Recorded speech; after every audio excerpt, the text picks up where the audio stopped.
What is man? 1. A man the machine, B personal merit. The old man and the young man had been conversing. The old man had asserted that the human being is merely a machine and nothing more. The young man objected and asked him to go into particulars and furnish his reasons for his position. Old man, what are the materials of which a steam engine is made? Young man, iron, steel, brass, white metal, and so on. Where are these found? In the rocks. In a pure state. No, in ores. Are the metals suddenly deposited in the ores? No, it is the patient work of countless ages. You could make the engine out of the rocks themselves. Yes, a brittle one and not valuable. You would not require much of such an engine as that. No, substantially nothing. To make a fine and capable engine, how would you proceed? Drive tunnels and shafts into the hills, blast out the iron ore, crush it, smelt it, reduce it to pig iron, put some of it through the Bessemer process and make steel of it, mine and treat and combine several metals of which brass is made. Then. Out of the perfected result, build the fine engine. You would require much of this one. Indeed yes. It could drive lathes, drills, planers, punches, polishers, in a word all the cunning machines of a great factory. It could. What could the stone engine do? Drive a sewing machine possibly, nothing more perhaps. Men would admire the other engine and rapturously praise it. Yes. But not the stone one. No. The merits of the metal machine would be far above those of the stone one. Of course. Personal merits. Personal merits, how do you mean? It would be personally entitled to the credit of its own performance. The engine, certainly not. Why not? Because its performance is not personal. It is the result of the law of construction. It is not a merit that it does the things which it is set to do, it can't help doing them. And it is not a personal demerit in the stone machine that it does so little. Certainly not. It does no more and no less than the law of its make permits and compels it to do. There is nothing personal about it, it cannot choose. In this process of working up to the matter, is it your idea to work up to the proposition that man and a machine are about the same thing, and that there is no personal merit in the performance of either? Yes, but do not be offended, I am meaning no offence. What makes the grand difference between the stone engine and the steel one? Shall we call it training, education? Shall we call the stone engine a savage and the steel one a civilized man? The original rock contained the stuff of which the steel one was built, but along with a lot of sulfur and stone and other obstructing inborn heredities brought down from the old geologic ages, prejudices, let us call them, prejudices which nothing within the rock itself had either power to remove or any desire to remove. Will you take note of that phrase? Yes, I have written it down. Prejudices which nothing within the rock itself had either power to remove or any desire to remove. Go on. Prejudices must be removed by outside influences or not at all. Put that down. Very well, must be removed by outside influences or not at all. Go on. The iron's prejudice against ridding itself of the cumbering rock. To make it more exact, the iron's absolute indifference as to whether the rock be removed or not. Then comes the outside influence and grinds the rock to powder and sets the ore free. The iron in the ore is still captive. An outside influence smelts it free of the clogging ore. The iron is emancipated iron now but indifferent to further progress. An outside influence beguiles it into the Bessemer furnace and refines it into steel of the first quality. It is educated now, its training is complete, and it has reached its limit. By no possible process can it be educated into gold. Will you set that down? Yes, everything has its limit. Iron ore cannot be educated into gold. There are gold men, and tin men, and copper men, and leaden men, and steel men, and so on, and each has the limitations of his nature, his heredities, his training, and his environment. You can build engines out of each of these metals, and they will all perform, but you must not require the weak ones to do equal work with the strong ones. In each case, to get the best results, you must free the metal from its obstructing prejudicial ones by education, smelting, refining, and so forth. You have arrived at man now. Yes, man the machine, man the impersonal engine. Whatsoever a man is due to his make, and to the influences brought to bear upon it by his heredities, his habitat, his associations. He is moved, directed, commanded by exterior influences solely. He originates nothing, not even a thought. Come, where did I get my opinion that this which you are talking is all foolishness? It is a quite natural opinion, indeed an inevitable opinion, but you did not create the materials out of which it is formed. They are odds and ends of thoughts, impressions, feelings, gathered unconsciously from 1,000 books, 1,000 conversations, and from streams of thought and feeling which have flowed down into your heart and brain out of the hearts and brains of centuries of ancestors. Personally, you did not create even the smallest microscopic fragment of the materials out of which your opinion is made, and personally you cannot claim even the slender merit of putting the borrowed materials together.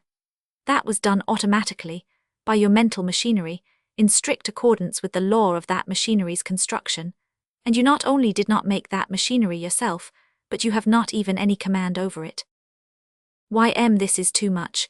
You think I could have formed no opinion but that one? Spontaneously. No, and you did not form that one, your machinery did it for you, automatically and instantly, without reflection or the need of it. Suppose I had reflected, how then? Suppose you try. After a quarter of an hour, I have reflected. You mean you have tried to change your opinion, as an experiment? Yes. With success. No, it remains the same, it is impossible to change it. I am sorry, but you see yourself that your mind is merely a machine, nothing more. You have no command over it, it has no command over itself, it is worked solely from the outside. That is the law of its make, it is the law of all machines. Can't I ever change one of these automatic opinions? No, you can't yourself, but exterior influences can do it. And exterior ones only. Yes, exterior ones only. That position is untenable, I may say ludicrously untenable. What makes you think so? I don't merely think it, I know it. Suppose I resolve to enter upon a course of thought and study and reading with the deliberate purpose of changing that opinion, and suppose I succeed. That is not the work of an exterior impulse, the whole of it is mine and personal, for I originated the project. Not a shred of it, it grew out of this talk with me, but for that it would not have occurred to you. No man ever originates anything, all his thoughts, all his impulses come from the outside. It's an exasperating subject. The first man had original thoughts anyway, there was nobody to draw from. It is a mistake. Adam's thoughts came to him from the outside. You have a fear of death. You did not invent that, you got it from outside, from talking and teaching. Adam had no fear of death, none in the world. Yes, he had. When he was created. No. When then? When he was threatened with it. Then it came from outside. Adam is quite big enough, let us not try to make a god of him. None but gods have ever had a thought which did not come from the outside. Adam probably had a good head, but it was of no sort of use to him until it was filled up from the outside. He was not able to invent the triflingest little thing with it. He had not a shadow of a notion of the difference between good and evil. He had to get the idea from the outside. Neither he nor Eve was able to originate the idea that it was immodest to go naked. The knowledge came in with the apple from the outside. A man's brain is so constructed that it can originate nothing whatsoever. It can only use material obtained outside. It is merely a machine, and it works automatically, not by willpower. It has no command over itself, its owner has no command over it. Well, never mind Adam, but certainly Shakespeare's creations. No, you mean Shakespeare's imitations. Shakespeare created nothing, he correctly observed and he marvelously painted. He exactly portrayed people whom God had created, but he created none himself. Let us spare him the slander of charging him with trying. Shakespeare could not create. He was a machine, and machines do not create. Where was his excellence then? In this. He was not a sewing machine like you and me. He was a Gobelin loom. The threads and the colors came into him from the outside. Outside influences, suggestions, experiences, reading, seeing plays, playing plays, borrowing ideas, and so on, framed the patterns in his mind and started up his complex and admirable machinery, and it automatically turned out that pictured and gorgeous fabric which still compels the astonishment of the world. If Shakespeare had been born and bred on a barren and unvisited rock in the ocean, his mighty intellect would have had no outside material to work with, and could have invented none, and no outside influences, teachings, moldings, persuasions, inspirations of a valuable sort, and could have invented none. And so Shakespeare would have produced nothing. In Turkey he would have produced something up to the highest limit of Turkish influences, associations and training. In France he would have produced something better, something up to the highest limit of the French influences and training. In England he rose to the highest limit attainable through the outside helps afforded by that land's ideals, influences and training. You and I are but sewing machines. We must turn out what we can. We must do our endeavor and care nothing at all when the unthinking reproach us for not turning out Gobelins. And so we are mere machines, and machines may not boast nor feel proud of their performance nor claim personal merit for it, nor applause and praise. It is an infamous doctrine. It isn't a doctrine, it is merely a fact. I suppose then, there is no more merit in being brave than in being a coward. Personal merit. No, a brave man does not create his bravery. He is entitled to no personal credit for possessing it. It is born to him. A baby born with $1 billion, where is the personal merit in that? A baby born with nothing, where is the personal demerit in that? The one is fawned upon, admired, worshipped by sycophants, the other is neglected and despised. Where is the sense in it? Sometimes a timid man sets himself the task of conquering his cowardice and becoming brave and succeeds. What do you say to that? That it shows the value of training in right directions over training in wrong ones. Inestimably valuable is training, influence, education in right directions, training one's self-approbation to elevate its ideals. But as to merit, the personal merit of the victorious coward's project and achievement. There isn't any. In the world's view he is a worthier man than he was before, but he didn't achieve the change, the merit of it is not his. Whose then? His make, and the influences which wrought upon it from the outside. His make. To start with, he was not utterly and completely a coward, or the influences would have had nothing to work upon. He was not afraid of a cow, though perhaps of a bull, not afraid of a woman, but afraid of a man. There was something to build upon. There was a seed. No seed, no plant. Did he make that seed himself, or was it born in him? It was no merit of his that the seed was there. Well, anyway, the idea of cultivating it, the resolution to cultivate it, was meritorious, and he originated that. He did nothing of the kind. It came whence all impulses, good or bad, come from outside. If that timid man had lived all his life in a community of human rabbits, had never read of brave deeds, had never heard speak of them, had never heard any one praise them nor express envy of the heroes that had done them, he would have had no more idea of bravery than Adam had of modesty, and it could never by any possibility have occurred to him to resolve to become brave. He could not originate the idea, it had to come to him from the outside. And so when he heard bravery extolled and cowardice derided, it woke him up. He was ashamed. Perhaps his sweetheart turned up her nose and said, "I am told that you are a coward." It was not he that turned over the new leaf, she did it for him. He must not strut around in the merit of it, it is not his. But anyway, he reared the plant after she watered the seed. No, outside influences reared it. At the command and trembling, he marched out into the field with other soldiers, and in the daytime not alone and in the dark. He had the influence of example, he drew courage from his comrades' courage.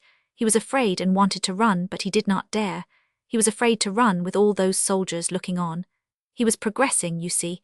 The moral fear of shame had risen superior to the physical fear of harm. By the end of the campaign, experience will have taught him that not all who go into battle get hurt. An outside influence which will be helpful to him.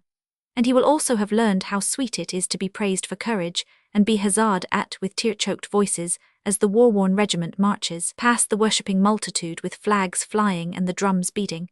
After that he will be as securely brave as any veteran in the army, and there will not be a shade nor suggestion of personal merit in it anywhere.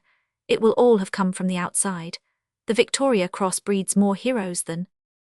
Hang it, where is the sense in his becoming brave if he is to get no credit for it? Your question will answer itself presently. It involves an important detail of man's make which we have not yet touched upon. What detail is that? The impulse which moves a person to do things, the only impulse that ever moves a person to do a thing. The only one, is there but one? That is all, there is only one. Well, certainly that is a strange enough doctrine. What is the sole impulse that ever moves a person to do a thing? The impulse to content his own spirit, the necessity of contenting his own spirit, and winning its approval. Come, that won't do. Why won't it? Because it puts him in the attitude of always looking out for his own comfort and advantage, whereas an unselfish man often does a thing solely for another person's good, when it is a positive disadvantage to himself. It is a mistake. The act must do him good first, otherwise he will not do it. He may think he is doing it solely for the other person's sake, but it is not so. He is contenting his own spirit first. The other person's benefit has to always take second place. What a fantastic idea. What becomes of self-sacrifice? Please answer me that. What is self-sacrifice? The doing good to another person, where no shadow nor suggestion of benefit to oneself can result from it. Chapter 2. Man's sole impulse, the securing of his own approval. Old man, there have been instances of it, you think. Young man, instances, millions of them. You have not jumped to conclusions, you have examined them critically. They don't need it. The acts themselves reveal the golden impulse back of them. For instance. Well then, for instance, take the case in the book here. The man lives 3 miles uptown. It is bitter cold, snowing hard midnight. He is about to enter the horse-car when a grey and ragged old woman, a touching picture of misery, puts out her lean hand and begs for rescue from hunger and death. The man finds that he has a quarter in his pocket, but he does not hesitate. He gives it her and trudges home through the storm. There, it is noble, it is beautiful, its grace is marred by no fleck or blemish or suggestion of self-interest. What makes you think that? Pray, what else could I think? Do you imagine that there is some other way of looking at it? Can you put yourself in the man's place, and tell me what he felt and what he thought? Easily. The sight of that suffering old face pierced his generous heart with a sharp pain. He could not bear it. He could endure the 3-mile walk in the storm, but he could not endure the tortures his conscience would suffer if he turned his back and left that poor old creature to perish. He would not have been able to sleep for thinking of it. What was his state of mind on his way home? It was a state of joy which only the self-sacrificer knows. His heart sang, he was unconscious of the storm. He felt well. One cannot doubt it. Very well. Now let us add up the details and see how much he got for his 25 cents. Let us try to find out the real why of his making the investment. In the first place, he couldn't bear the pain which the old suffering face gave him, so he was thinking of his pain, this good man. He must buy a salve for it. If he did not succor the old woman, his conscience would torture him all the way home. Thinking of his pain again, he must buy relief for that. If he didn't relieve the old woman, he would not get any sleep. He must buy some sleep, still thinking of himself, you see. Thus, to sum up, he bought himself free of a sharp pain in his heart. He bought himself free of the tortures of a wading conscience. He bought a whole night's sleep, all for 25 cents. It should make Wall Street ashamed of itself. On his way home, his heart was joyful, and it sang profit on top of profit. The impulse which moved the man to succor the old woman was, first, to content his own spirit, secondly, to relieve her sufferings. Is it your opinion that men's acts proceed from one central and unchanging and inalterable impulse, or from a variety of impulses? From a variety, of course, some high and fine and noble, others not. What is your opinion? Then there is but one law, one source. That both the noblest impulses and the basest proceed from that one source. Yes. Will you put that law into words? Yes. This is the law, keep it in your mind. From his cradle to his grave, a man never does a single thing which has any first and foremost object but one: to secure peace of mind, spiritual comfort for himself. Come, he never does anything for anyone else's comfort, spiritual or physical. No, except on those distinct terms, that it shall first secure his own spiritual comfort, otherwise he will not do it. It will be easy to expose the falsity of that proposition. For instance, take that noble passion, love of country, patriotism. A man who loves peace and dreads pain, leaves his pleasant home and his weeping family, and marches out to manfully expose himself to hunger, cold, wounds, and death. Is that seeking spiritual comfort? He loves peace and dreads pain. Yes. Then perhaps there is something that he loves more than he loves peace, the approval of his neighbors and the public. And perhaps there is something which he dreads more than he dreads pain, the disapproval of his neighbors and the public. If he is sensitive to shame, he will go to the field, not because his spirit will be entirely comfortable there, but because it will be more comfortable there than it would be if he remained at home. He will always do the thing which will bring him the most mental comfort, for that is the sole law of his life. He leaves the weeping family behind. He is sorry to make them uncomfortable, but not sorry enough to sacrifice his own comfort to secure theirs. Do you really believe that mere public opinion could force a timid and peaceful man to go to war? Yes, public opinion can force some men to do anything. Anything? Yes, anything. I don't believe that. Can it force a right-principled man to do a wrong thing? Yes. Can it force a kind man to do a cruel thing? Yes. Give an instance. Alexander Hamilton was a conspicuously high-principled man. He regarded dueling as wrong, and as opposed to the teachings of religion, but in deference to public opinion he fought a duel. He deeply loved his family, but to buy public approval he treacherously deserted them and threw his life away, ungenerously leaving them to lifelong sorrow in order that he might stand well with a foolish world. In the then condition of the public standards of honor, he could not have been comfortable with the stigma upon him of having refused to fight. The teachings of religion, his devotion to his family, his kindness of heart, his high principles, all went for nothing when they stood in the way of his spiritual comfort. A man will do anything, no matter what it is, to secure his spiritual comfort, and he can neither be forced nor persuaded to any act which has not that goal for its object. Hamilton's act was compelled by the inborn necessity of contenting his own spirit. In this it was like all the other acts of his life, and like all the acts of all men's lives. Do you see where the kernel of the matter lies? A man cannot be comfortable without his own approval. He will secure the largest share possible of that, at all costs, all sacrifices. A minute ago you said Hamilton fought that duel to get public approval. I did. By refusing to fight the duel he would have secured his family's approval and a large share of his own.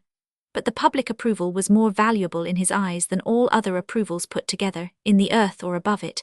To secure that would furnish him the most comfort of mind, the most self-approval, so he sacrificed all other values to get it. Some noble souls have refused to fight duels, and have manfully braved the public contempt. They acted according to their make. They valued their principles and the approval of their families above the public approval. They took the thing they valued most and let the rest go. They took what would give them the largest share of personal contentment and approval. A man always does. Public opinion cannot force that kind of men to go to the wars. When they go it is for other reasons, other spirit-contenting reasons. Always spirit-contenting reasons. There are no others. When a man sacrifices his life to save a little child from a burning building, what do you call that? When he does it, it is the law of his make. He can't bear to see the child in that peril, a man of a different make could, and so he tries to save the child and loses his life, but he has got what he was after, his own approval. What do you call love, hate, charity, revenge, humanity, magnanimity, forgiveness? Different results of the one master impulse, the necessity of securing one's self-approval. They wear diverse clothes and are subject to diverse moods, but in whatsoever ways they masquerade they are the same person all the time. To change the figure, the compulsion that moves a man, and there is but the one, is the necessity of securing the contentment of his own spirit. When it stops, the man is dead. That is foolishness. Love. Love is that impulse, that law in its most uncompromising form. It will squander life and everything else on its object, not primarily for the object's sake, but for its own. When its object is happy, it is happy, and that is what it is unconsciously after. You do not even accept the lofty and gracious passion of mother love. No, it is the absolute slave of that law. The mother will go naked to clothe her child, she will starve that it may have food, suffer torture to save it from pain, die that it may live. She takes a living pleasure in making these sacrifices. She does it for that reward, that self-approval, that contentment, that peace, that comfort. She would do it for your child if she could get the same pay. This is an infernal philosophy of yours. It isn't a philosophy, it is a fact. Of course you must admit that there are some acts which… No. There is no act, large or small, fine or mean, which springs from any motive but the one, the necessity of appeasing and contenting one's own spirit. The world's philanthropists. I honor them, I uncover my head to them, from habit and training, and they could not know comfort or happiness or self-approval if they did not work and spend for the unfortunate. It makes them happy to see others happy, and so with money and labor they buy what they are after, happiness, self-approval. Why don't miners do the same thing? Because they can get 1,000-fold more happiness by not doing it. There is no other reason. They follow the law of their make. What do you say of duty for duty's sake? That it does not exist. Duties are not performed for duty's sake, but because their neglect would make the man uncomfortable. A man performs but one duty, the duty of contenting his spirit, the duty of making himself agreeable to himself. If he can most satisfyingly perform this sole and only duty by helping his neighbor, he will do it. If he can most satisfyingly perform it by swindling his neighbor, he will do it. But he always looks out for number one, first. The effects upon others are a secondary matter. Men pretend to self-sacrifices, but this is a thing which, in the ordinary value of the phrase, does not exist and has not existed. A man often honestly thinks he is sacrificing himself merely and solely for someone else, but he is deceived. His bottom impulse is to content a requirement of his nature and training, and thus acquire peace for his soul. Apparently, then, all men, both good and bad ones, devote their lives to contenting their consciences. Yes, that is a good enough name for it. Conscience, that independent sovereign, that insolent absolute monarch inside of a man who is the man's master.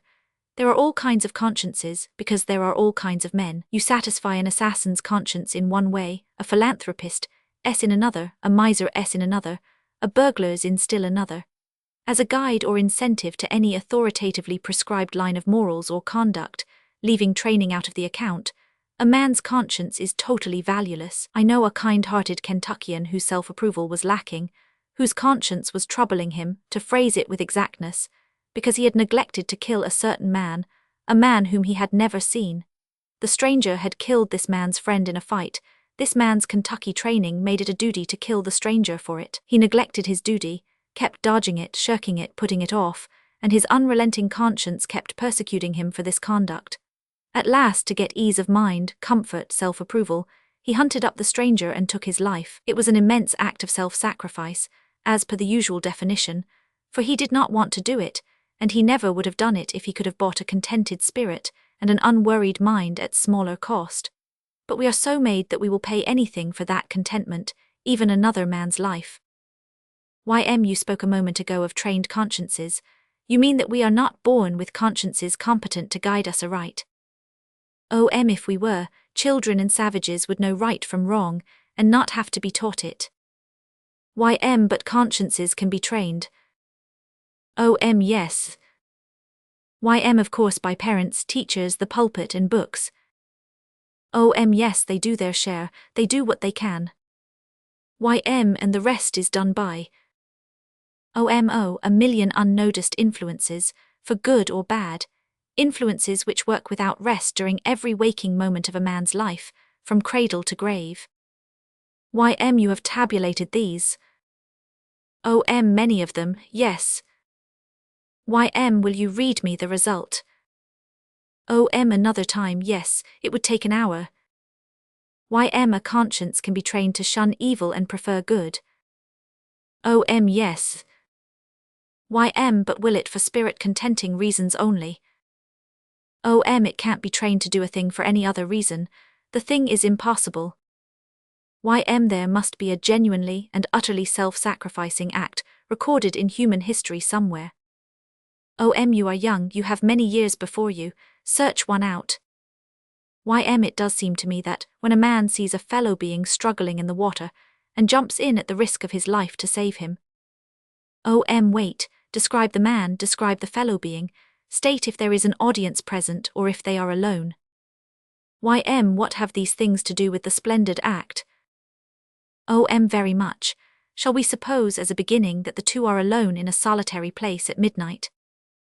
If you choose. And that the fellow being is the man's daughter. No, make it someone else.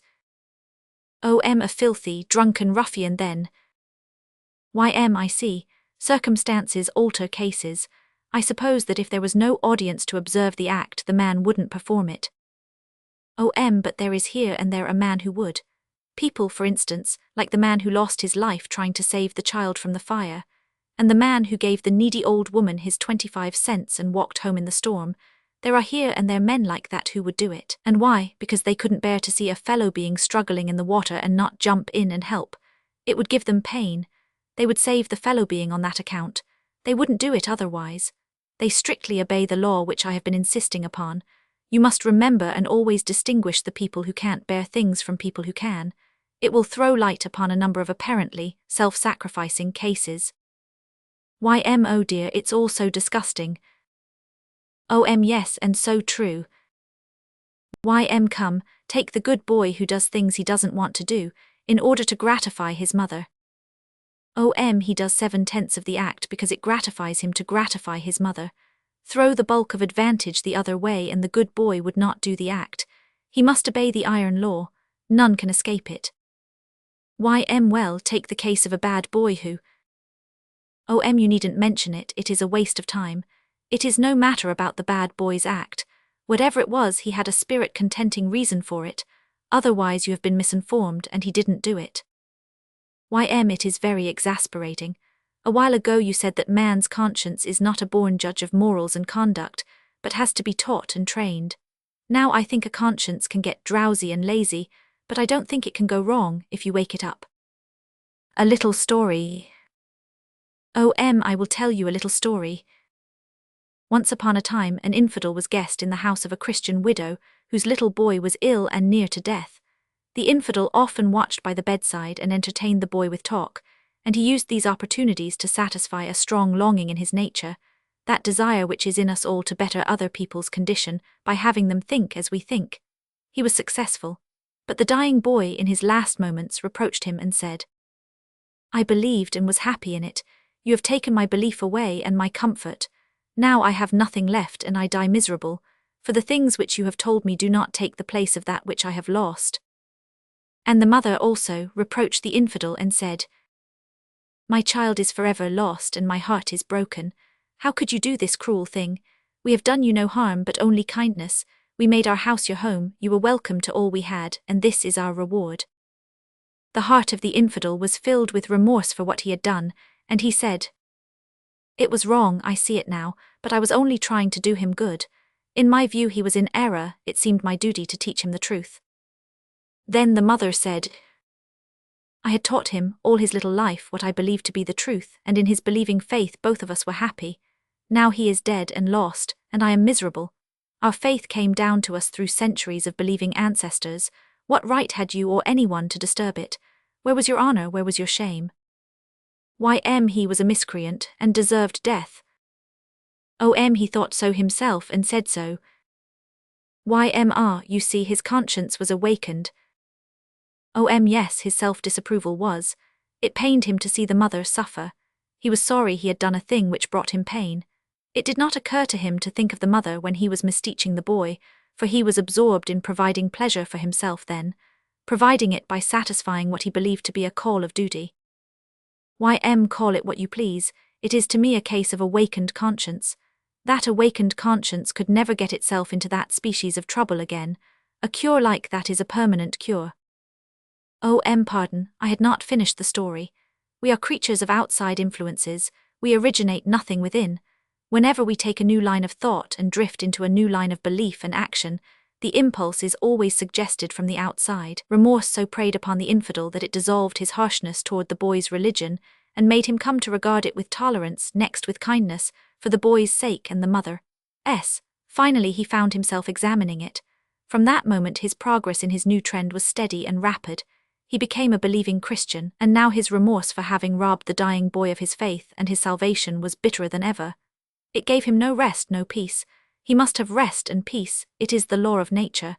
There seemed but one way to get it, he must devote himself to saving imperiled souls. He became a missionary. He landed in a pagan country ill and helpless. A native widow took him into her humble home and nursed him back to convalescence. Then her young boy was taken hopelessly ill, and the grateful missionary helped her tend him. Here was his first opportunity to repair a part of the wrong done to the other boy by doing a precious service for this one, by undermining his foolish faith in his false gods. He was successful, but the dying boy in his last moments reproached him and said, "I believed and was happy in it. You have taken my belief away and my comfort. Now I have nothing left and I die miserable, for the things which you have told me do not take the place of that which I have lost." And the mother also reproached the missionary and said, "My child is forever lost and my heart is broken. How could you do this cruel thing? We had done you no harm but only kindness. We made our house your home, you were welcome to all we had, and this is our reward." The heart of the missionary was filled with remorse for what he had done, and he said, "It was wrong, I see it now, but I was only trying to do him good. In my view he was in error, it seemed my duty to teach him the truth." Then the mother said, "I had taught him, all his little life, what I believed to be the truth, and in his believing faith both of us were happy. Now he is dead and lost, and I am miserable. Our faith came down to us through centuries of believing ancestors. What right had you or anyone to disturb it? Where was your honor, where was your shame?" The missionary's anguish of remorse and sense of treachery were as bitter and persecuting and unappeasable now as they had been in the former case. The story is finished. What is your comment? The man's conscience is a fool. It was morbid, it didn't know right from wrong. I am not sorry to hear you say that. If you grant that one man's conscience doesn't know right from wrong, it is an admission that there are others like it. This single admission pulls down the whole doctrine of infallibility of judgment in consciences. Meantime, there is one thing which I ask you to notice. What is that? That in both cases the man's act gave him no spiritual discomfort, and that he was quite satisfied with it and got pleasure out of it. But afterward, when it resulted in pain to him, he was sorry. Sorry it had inflicted pain upon the others, but for no reason under the sun except that their pain gave him pain. Our consciences take no notice of pain inflicted upon others until it reaches a point where it gives pain to us. In all cases without exception, we are absolutely indifferent to another person's pain until his sufferings make us uncomfortable. Many an infidel would not have been troubled by that Christian mother's distress. Don't you believe that? Yes, you might almost say it of the average infidel, I think. And many a missionary, sternly fortified by his sense of duty, would not have been troubled by the pagan mother's distress. Jesuit missionaries in Canada in the early French times, for instance. See episodes quoted by Parkman. Well, let us adjourn. Where have we arrived? At this, that we mankind have ticketed ourselves with a number of qualities to which we have given misleading names. Love, hate, charity, compassion, avarice, benevolence, and so on. We attach misleading meanings to the names. They are all forms of self-contentment, self-gratification, but the names so disguise them that they distract our attention from the fact. Also, we have smuggled a word into the dictionary which ought not to be there at all, self-sacrifice. It describes a thing which does not exist, but worst of all, we ignore and never mention the sole impulse which dictates and compels a man's every act, the imperious necessity of securing his own approval, in every emergency and at all costs. To it we owe all that we are. It is our breath, our heart, our blood. It is our only spur, our whip, our goad, our only impelling power. We have no other. Without it we should be mere inert images, corpses. No one would do anything, there would be no progress, the world would stand still. We ought to stand reverently uncovered when the name of that stupendous power is uttered. I am not convinced. You will be when you think. Chapter 3. Instances in point. Old man, have you given thought to the gospel of self-approval since we talked? Young man, I have. It was I that moved you to it. That is to say, an outside influence moved you to it, not one that originated in your head.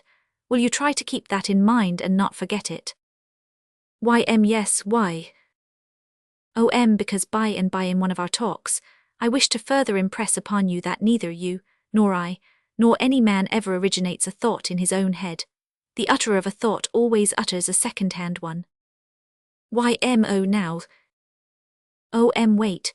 Reserve your remark till we get to that part of our discussion, tomorrow or next day say. Now then, have you been considering the proposition that no act is ever born of any but a self-contenting impulse, primarily? You have sought, what have you found?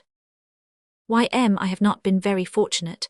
I have examined many fine and apparently self-sacrificing deeds in romances and biographies, but under searching analysis the ostensible self-sacrifice disappeared. It naturally would. But here in this novel is one which seems to promise. In the Adirondack woods is a wayjourner and lay preacher in the lumber camps who is of noble character and deeply religious. An earnest and practical laborer in the New York slums comes up there on vacation. He is leader of a section of the university settlement. Home, the lumberman, is fired with a desire to throw away his excellent worldly prospects and go down and save souls on the east side. He counts it happiness to make this sacrifice for the glory of God and for the cause of Christ. He resigns his place, makes the sacrifice cheerfully, and goes to the east side and preaches Christ, and him crucified every day and every night to little groups of half-civilized foreign paupers who scoff at him. But he rejoices in the scoffings, since he is suffering them in the great cause of Christ. You have so filled my mind with suspicions that I was constantly expecting to find a hidden questionable impulse back of all this, but I am thankful to say I have failed. This man saw his duty, and for duty's sake he sacrificed self and assumed the burden it imposed. Is that as far as you have read? Yes. Let us read further presently. Meantime, in sacrificing himself, not for the glory of God primarily as he imagined, but first to content that exacting and inflexible master within him, did he sacrifice anybody else? How do you mean? He relinquished a lucrative post and got mere food and lodging in place of it. Had he dependents? Well, yes. In what way, and to what extent did his self-sacrifice affect them? He was the support of a superannuated father. He had a young sister with a remarkable voice. He was giving her a musical education, so that her longing to be self-supporting might be gratified. He was furnishing the money to put a young brother through a polytechnic school and satisfy his desire to become a civil engineer. The old father's comforts were now curtailed. Quite seriously, yes. The sister's music lessons had to stop. Yes. The young brother's education. Well, an extinguishing blight fell upon that happy dream, and he had to go to sawing wood to support the old father or something like that. It is about what happened, yes. What a handsome job of self-sacrificing he did do. It seems to me that he sacrificed everybody except himself. Haven't I told you that no man ever sacrifices himself, that there is no instance of it upon record anywhere, and that when a man's interior monarch requires a thing of its slave for either its momentary or its permanent contentment, that thing must and will be furnished, and that command obeyed, no matter who may stand in the way and suffer disaster by it. That man ruined his family to please and content his interior monarch. And help Christ's cause. Yes, secondly, not firstly. He thought it was firstly. Very well, have it so, if you will. But it could be that he argued that if he saved 100 souls in New York, the sacrifice of the family would be justified by that great profit upon the what shall we call it? Investment. Hardly. How would speculation do? How would gamble do? Not a solitary soul capture was sure. He played for a possible 3,300% profit. it was gambling with his family for chips. However, let us see how the game came out.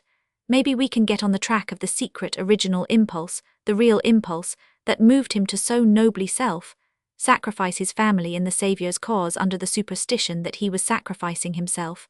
I will read a chapter or so. Here we have it. It was bound to expose itself sooner or later. He preached to the East Side rabble a season, then went back to his old dull, obscure life in the lumber camps, hurt to the heart, his pride humbled. Why were not his efforts acceptable to the Saviour for whom alone they were made? Dear me, that detail is lost sight of, is not even referred to. The fact that it started out as a motive is entirely forgotten. Then what is the trouble? The authoress quite innocently and unconsciously gives the whole business away. The trouble was this man merely preached to the poor. That is not the university settlement's way. It deals in larger and better things than that, and it did not enthuse over that crude Salvation Army eloquence. It was courteous to home, but cool. It did not pet him, did not take him to its bosom. Perished were all his dreams of distinction, the praise and grateful approval. Of whom? The Saviour. No, the Saviour is not mentioned. Of whom then? Of his fellow workers. Why did he want that? Because the master inside of him wanted it and would not be content without it. That emphasized sentence quoted above reveals the secret we have been seeking, the original impulse, the real impulse, which moved the obscure and unappreciated Adirondack lumberman to sacrifice his family and go on that crusade to the East Side. Which said original impulse was this, to wit. Without knowing it, he went there to show a neglected world the large talent that was in him and rise to distinction. As I have warned you before, no act springs from any but the one law, the one motive. But I pray you, do not accept this law upon my say-so, but diligently examine for yourself. Whenever you read of a self-sacrificing act or hear of one, or of a duty done for duty's sake, take it to pieces and look for the real motive. It is always there. I do it every day. I cannot help it now that I have gotten started upon the degrading and exasperating quest, for it is hatefully interesting. In fact, fascinating is the word. As soon as I come across a golden deed in a book, I have to stop and take it apart and examine it. I cannot help myself. Have you ever found one that defeated the rule?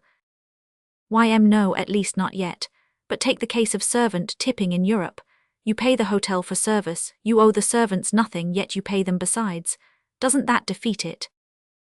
In what way? You are not obliged to do it, therefore its source is compassion for their ill-paid condition, and has that custom ever vexed you, annoyed you, irritated you? Well, yes. Still you succumb to it? Of course. Why of course? Well, custom is law in a way, and laws must be submitted to. Everybody recognizes it as a duty. Then you pay for the irritating tax for duty's sake. I suppose it amounts to that.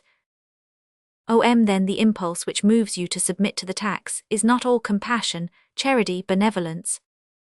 Well, perhaps not. Is any of it? Perhaps I was too hasty in locating its source. Perhaps so. In case you ignored the custom, would you get prompt and effective service from the servants? Hear yourself talk, those European servants. You wouldn't get any at all to speak of. Couldn't that work as an impulse to move you to pay the tax? I am not denying it. Apparently, then, it is a case of for duty's sake with a little self-interest added. Yes, it has the look of it. But here is a point. We pay that tax knowing it to be unjust and an extortion, yet we go away with a pain at the heart if we think we have been stingy with the poor fellows, and we heartily wish we were back again, so that we could do the right thing, and more than the right thing, the generous thing. I think it will be difficult for you to find any thought of self in that impulse. I wonder why you should think so. When you find service charged in the hotel bill, does it annoy you? No. Do you ever complain of the amount of it? No, it would not occur to me. The expense, then, is not the annoying detail. It is a fixed charge, and you pay it cheerfully, you pay it without a murmur. When you came to pay the servants, how would you like it if each of the men and maids had a fixed charge? Like it, I should rejoice. Even if the fixed tax were a shade more than you had been in the habit of paying in the form of tips. Indeed, yes. Very well then.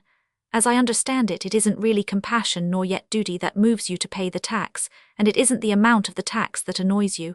Yet something annoys you. What is it? Well, the trouble is, you never know what to pay, the tax varies so all over Europe. So you have to guess. There is no other way. So you go on thinking and calculating and guessing, and consulting with other people and getting their views, and it spoils your sleep nights, and makes you distraught in the daytime, and while you are pretending to look at the sights you are only guessing and guessing and guessing all the time, and being worried and miserable. And all about a debt which you don't owe and don't have to pay unless you want to. Strange.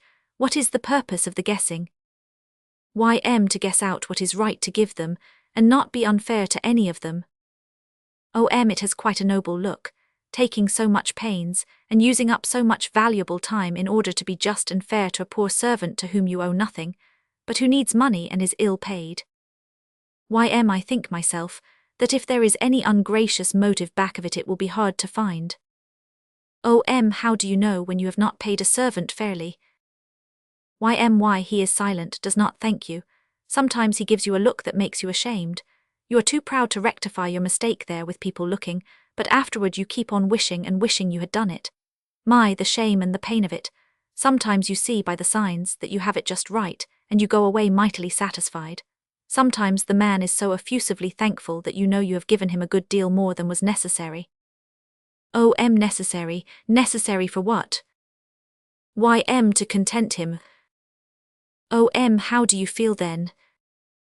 Repentant. It is my belief that you have not been concerning yourself in guessing out his just dues, but only in ciphering out what would content him, and I think you have a self-deluding reason for that. What was it? If you fell short of what he was expecting and wanting, you would get a look which would shame you before folk. That would give you pain. For you are only working for yourself, not him. If you gave him too much, you would be ashamed of yourself for it, and that would give you pain. Another case of thinking of yourself, protecting yourself, saving yourself from discomfort. You never think of the servant once, except to guess out how to get his approval. If you get that, you get your own approval, and that is the sole and only thing you are after. The master inside of you is then satisfied, contented, comfortable. There was no other thing at stake, as a matter of first interest, anywhere in the transaction. Further instances. Well, to think of it, self-sacrifice for others, the grandest thing in man, ruled out, non-existent.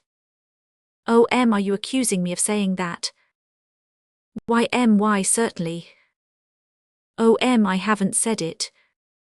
What did you say then? That no man has ever sacrificed himself in the common meaning of that phrase, which is self-sacrifice for another alone. Men make daily sacrifices for others, but it is for their own sake first. The act must content their own spirit first. The other beneficiaries come second. And the same with duty for duty's sake. Yes. No man performs a duty for mere duty's sake. The act must content his spirit first. He must feel better for doing the duty than he would for shirking it, otherwise he will not do it. Take the case of the Berkeley Castle. It was a noble duty, greatly performed. Take it to pieces and examine it if you like. A British troopship crowded with soldiers and their wives and children. She struck a rock and began to sink. There was room in the boats for the women and children only. The colonel lined up his regiment on the deck and said, "It is our duty to die that they may be saved." There was no murmur, no protest. The boats carried away the women and children. When the death moment was come, the colonel and his officers took their several posts. The men stood at shoulder arms, and so, as on dress parade with their flag flying and the drums beating, they went down, a sacrifice to duty for duty's sake. Can you view it as other than that? It was something as fine as that, as exalted as that. Could you have remained in those ranks and gone down to your death in that unflinching way? Could I? No, I could not.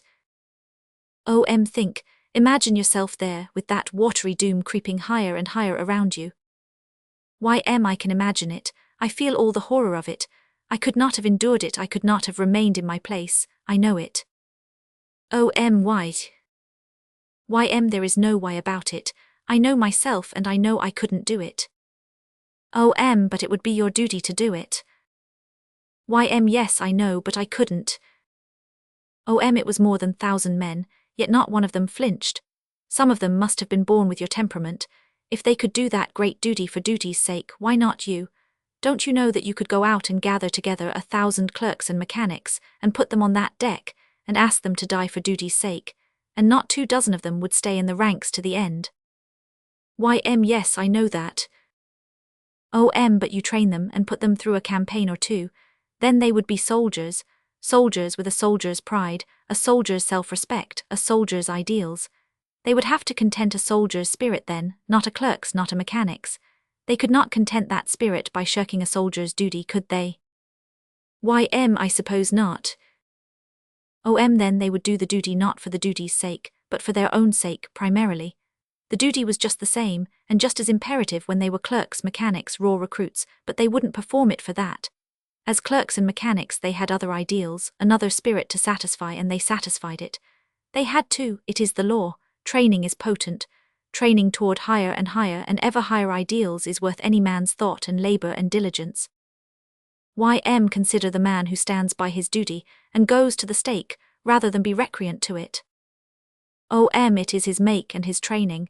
He has to content the spirit that is in him, though it cost him his life. Another man, just as sincerely religious but of different temperament, will fail of that duty, though recognizing it as a duty and grieving to be unequal to it. But he must content the spirit that is in him. He cannot help it. He could not perform that duty for duty's sake, for that would not content his spirit, and the contenting of his spirit must be looked to first. It takes precedence of all other duties. Take the case of a clergyman of stainless private morals, who votes for a thief for public office, on his own party's ticket, and against an honest man on the other ticket. He has to content his spirit. He has no public morals, he has no private ones where his party's prosperity is at stake. He will always be true to his make and training. Chapter 4. Training. Young man, you keep using that word, training. By it do you particularly mean? Old man, study, instruction, lectures, sermons. That is a part of it, but not a large part. I mean all the outside influences. There are a million of them.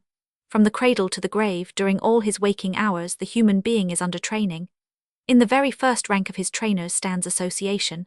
It is his human environment which influences his mind and his feelings, furnishes him his ideals, and sets him on his road and keeps him in it. If he leave that road, he will find himself shunned by the people whom he most loves and esteems, and whose approval he most values. He is a chameleon. By the law of his nature he takes the color of his place of resort.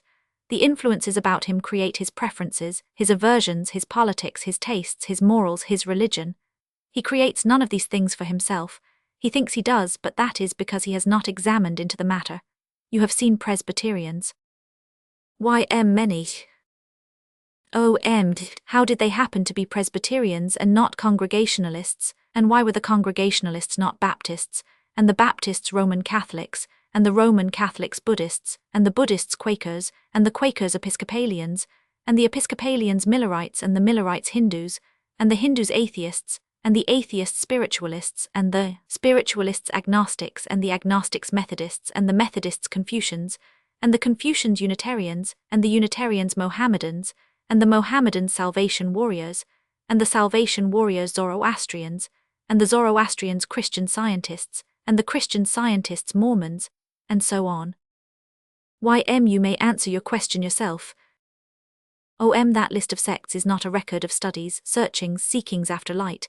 It mainly and sarcastically indicates what association can do.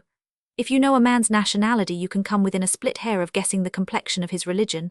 English Protestant, American ditto, Spaniard, Frenchman, Irishman, Italian, South American, Roman Catholic, Russian, Greek Catholic, Turk, Mohammedan, and so on. And when you know the man's religious complexion, you know what sort of religious books he reads when he wants some more light, and what sort of books he avoids, lest by accident he get more light than he wants. In America, if you know which party collar a voter wears, you know what his associations are, and how he came by his politics, and which breed of newspaper he reads to get light, and which breed he diligently avoids, and which breed of mass meetings he attends in order to broaden his political knowledge, and which breed of mass meetings he doesn't attend, except to refute its doctrines with brickbats. We are always hearing of people who are around seeking after truth. I have never seen a permanent specimen. I think he had never lived, but I have seen several entirely sincere people who thought they were permanent seekers after truth. They sought diligently, persistently, carefully, cautiously, profoundly, with perfect honesty and nicely adjusted judgment, until they believed that without doubt or question they had found the truth. That was the end of the search. The man spent the rest of his life hunting up shingles wherewith to protect his truth from the weather. If he was seeking after political truth, he found it in one or another of the 100 political gospels which govern men in the earth.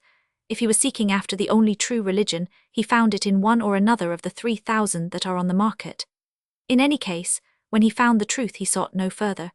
But from that day forth, with his soldering iron in one hand and his bludgeon in the other, he tinkered its leaks, and reasoned with objectors. There have been innumerable temporary seekers of truth. Have you ever heard of a permanent one?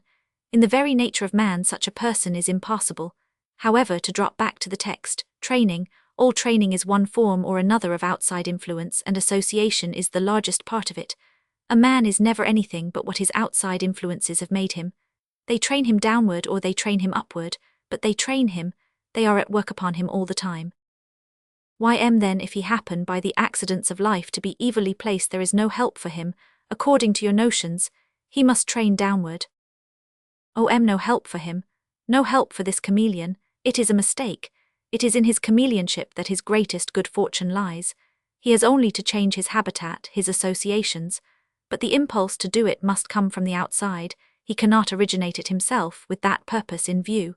Sometimes a very small and accidental thing can furnish him the initiatory impulse and start him on a new road with a new idea. The chance remark of a sweetheart, "I hear that you are a coward," may water a seed that shall sprout and bloom and flourish, and ended in producing a surprising fruitage in the fields of war. The history of man is full of such accidents. The accident of a broken leg brought a profane and ribald soldier under religious influences and furnished him a new ideal. From that accident sprang the order of the Jesuits, and it has been shaking thrones, changing policies, and doing other tremendous work for 200 years, and will go on. The chance reading of a book or of a paragraph in a newspaper can start a man on a new track and make him renounce his old associations and seek new ones that are in sympathy with his new ideal. And the result, for that man, can be an entire change of his way of life. Are you hinting at a scheme of procedure? Not a new one, an old one, old as mankind. What is it? Merely the laying of traps for people, traps baited with initiatory impulses toward high ideals. It is what the tract distributor does, it is what the missionary does, it is what governments ought to do. Don't they? In one way they do, in another they don't. They separate the smallpox patients from the healthy people, but in dealing with crime they put the healthy into the pest house along with the sick. That is to say, they put the beginners in with the confirmed criminals. This would be well if man were naturally inclined to good, but he isn't, and so association makes the beginners worse than they were when they went into captivity. It is putting a very severe punishment upon the comparatively innocent at times. They hang a man, which is a trifling punishment. This breaks the hearts of his family, which is a heavy one. They comfortably jail and feed a wife-beater and leave his innocent wife and family to starve. Do you believe in the doctrine that man is equipped with an intuitive perception of good and evil? Adam hadn't it. But has man acquired it since? No, I think he has no intuitions of any kind. He gets all his ideas, all his impressions from the outside. I keep repeating this, in the hope that I may impress it upon you that you will be interested to observe and examine for yourself, and see whether it is true or false. Where did you get your own aggravating notions? From the outside. I did not invent them. They are gathered from 1,000 unknown sources, mainly unconsciously gathered. Don't you believe that God could make an inherently honest man? Yes, I know he could. I also know that he never did make one. A wiser observer than you has recorded the fact that an honest man's the noblest work of God. He didn't record a fact, he recorded a falsity. It is windy and sounds well, but it is not true. God makes a man with honest and dishonest possibilities in him and stops there.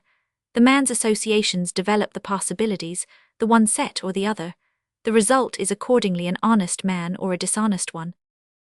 And the honest one is not entitled to praise. No, how often must I tell you that? He is not the architect of his honesty. Now then, I will ask you where there is any sense in training people to lead virtuous lives. What is gained by it? The man himself gets large advantages out of it, and that is the main thing to him. He is not a peril to his neighbors, he is not a damage to them, and so they get an advantage out of his virtues. That is the main thing to them. It can make this life comparatively comfortable to the parties concerned. The neglect of this training can make this life a constant peril and distress to the parties concerned. You have said that training is everything. That training is the man himself, for it makes him what he is. I said training and another thing. Let that other thing pass for the moment. What were you going to say? We have an old servant. She has been with us 22 years. Her service used to be faultless, but now she has become very forgetful. We are all fond of her. We all recognize that she cannot help the infirmity which age has brought her. The rest of the family do not scold her for her remissnesses, but at times I do. I can't seem to control myself. Don't I try? I do try. Now then, when I was ready to dress this morning, no clean clothes had been put out. I lost my temper. I lose it easiest and quickest in the early morning. I rang and immediately began to warn myself not to show temper and to be careful and speak gently. I safeguarded myself most carefully. I even chose the very word I would use. You've forgotten the clean clothes, Jane. When she appeared in the door, I opened my mouth to say that phrase, and out of it, moved by an instant surge of passion, which I was not expecting and hadn't time to put under control, came the hot rebuke. You've forgotten them again. You say a man always does the thing which will best please his interior master. Whence came the impulse to make careful preparation to save the girl the humiliation of a rebuke? Did that come from the master, who is always primarily concerned about himself? Unquestionably. There is no other source for any impulse. Secondarily, you made preparation to save the girl, but primarily its object was to save yourself by contenting the master. How do you mean? Has any member of the family ever implored you to watch your temper and not fly out at the girl? Yes, my mother. You love her. More than that. You would always do anything in your power to please her. It is a delight to me to do anything to please her. Why? You would do it for pay, solely for profit. What profit would you expect and certainly receive from the investment? Personally, none. To please her is enough. It appears then that your object primarily wasn't to save the girl a humiliation, but to please your mother. It also appears that to please your mother gives you a strong pleasure. Is not that the profit which you get out of the investment? Isn't that the real profits and first profit? Wells, go on. In all transactions, the interior master looks to it that you get the first profit, otherwise there is no transaction. Well then, if I was so anxious to get that profit and so intent upon it, why did I throw it away by losing my temper? In order to get another profit, which suddenly superseded it in value. Where was it? Ambushed behind your born temperament and waiting for a chance. Your native warm temper suddenly jumped to the front, and for the moment its influence was more powerful than your mother's and abolished it. In that instance you were eager to flash out a hot rebuke and enjoy it. You did enjoy it, didn't you? For a quarter of a second. Yes, I did. Very well, it is as I have said. The thing which will give you the most pleasure, the most satisfaction in any moment or fraction of a moment, is the thing you will always do. You must content the master's latest whim, whatever it may be. But when the tears came into the old servant's eyes, I could have cut my hand off for what I had done. Right. You had humiliated yourself, you see, you had given yourself pain. Nothing is of first importance to a man except results which damage him or profit him, all the rest is secondary. Your master was displeased with you, although you had obeyed him. He required a prompt repentance. You obeyed again, you had to, there is never any escape from his commands. He is a hard master and fickle. He changes his mind in the fraction of a second, but you must be ready to obey, and you will obey always. If he requires repentance, you content him, you will always furnish it. He must be nursed, petted, coddled, and kept contented, let the terms be what they may. Training? What's the use of it? Didn't my mother try to train me up to where I would no longer fly out at that girl?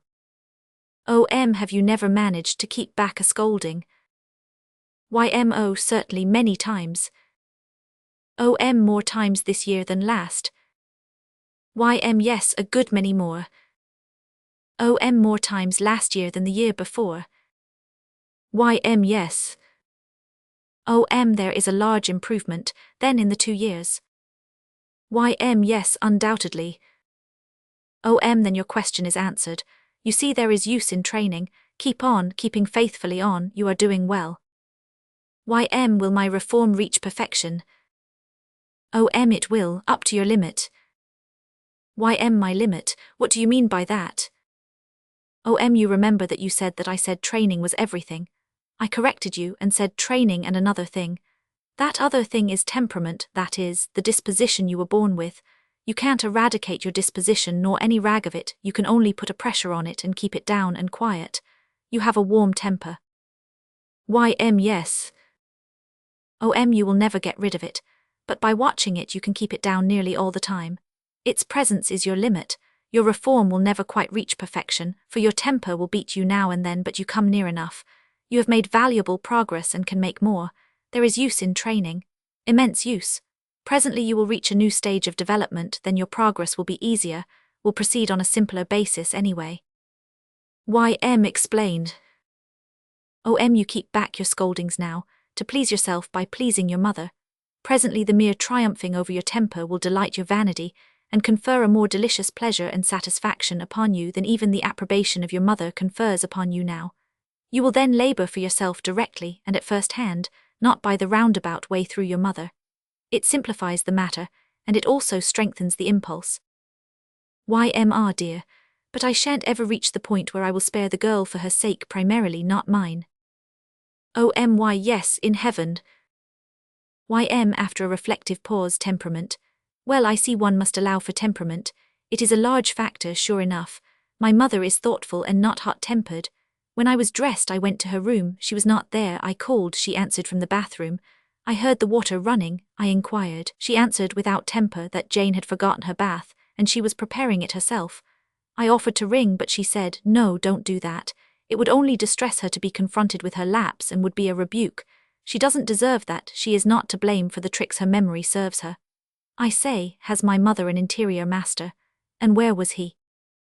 OM he was there and looking out for his own peace and pleasure and contentment. The girl's distress would have pained your mother. Otherwise the girl would have been rung up, distress and all.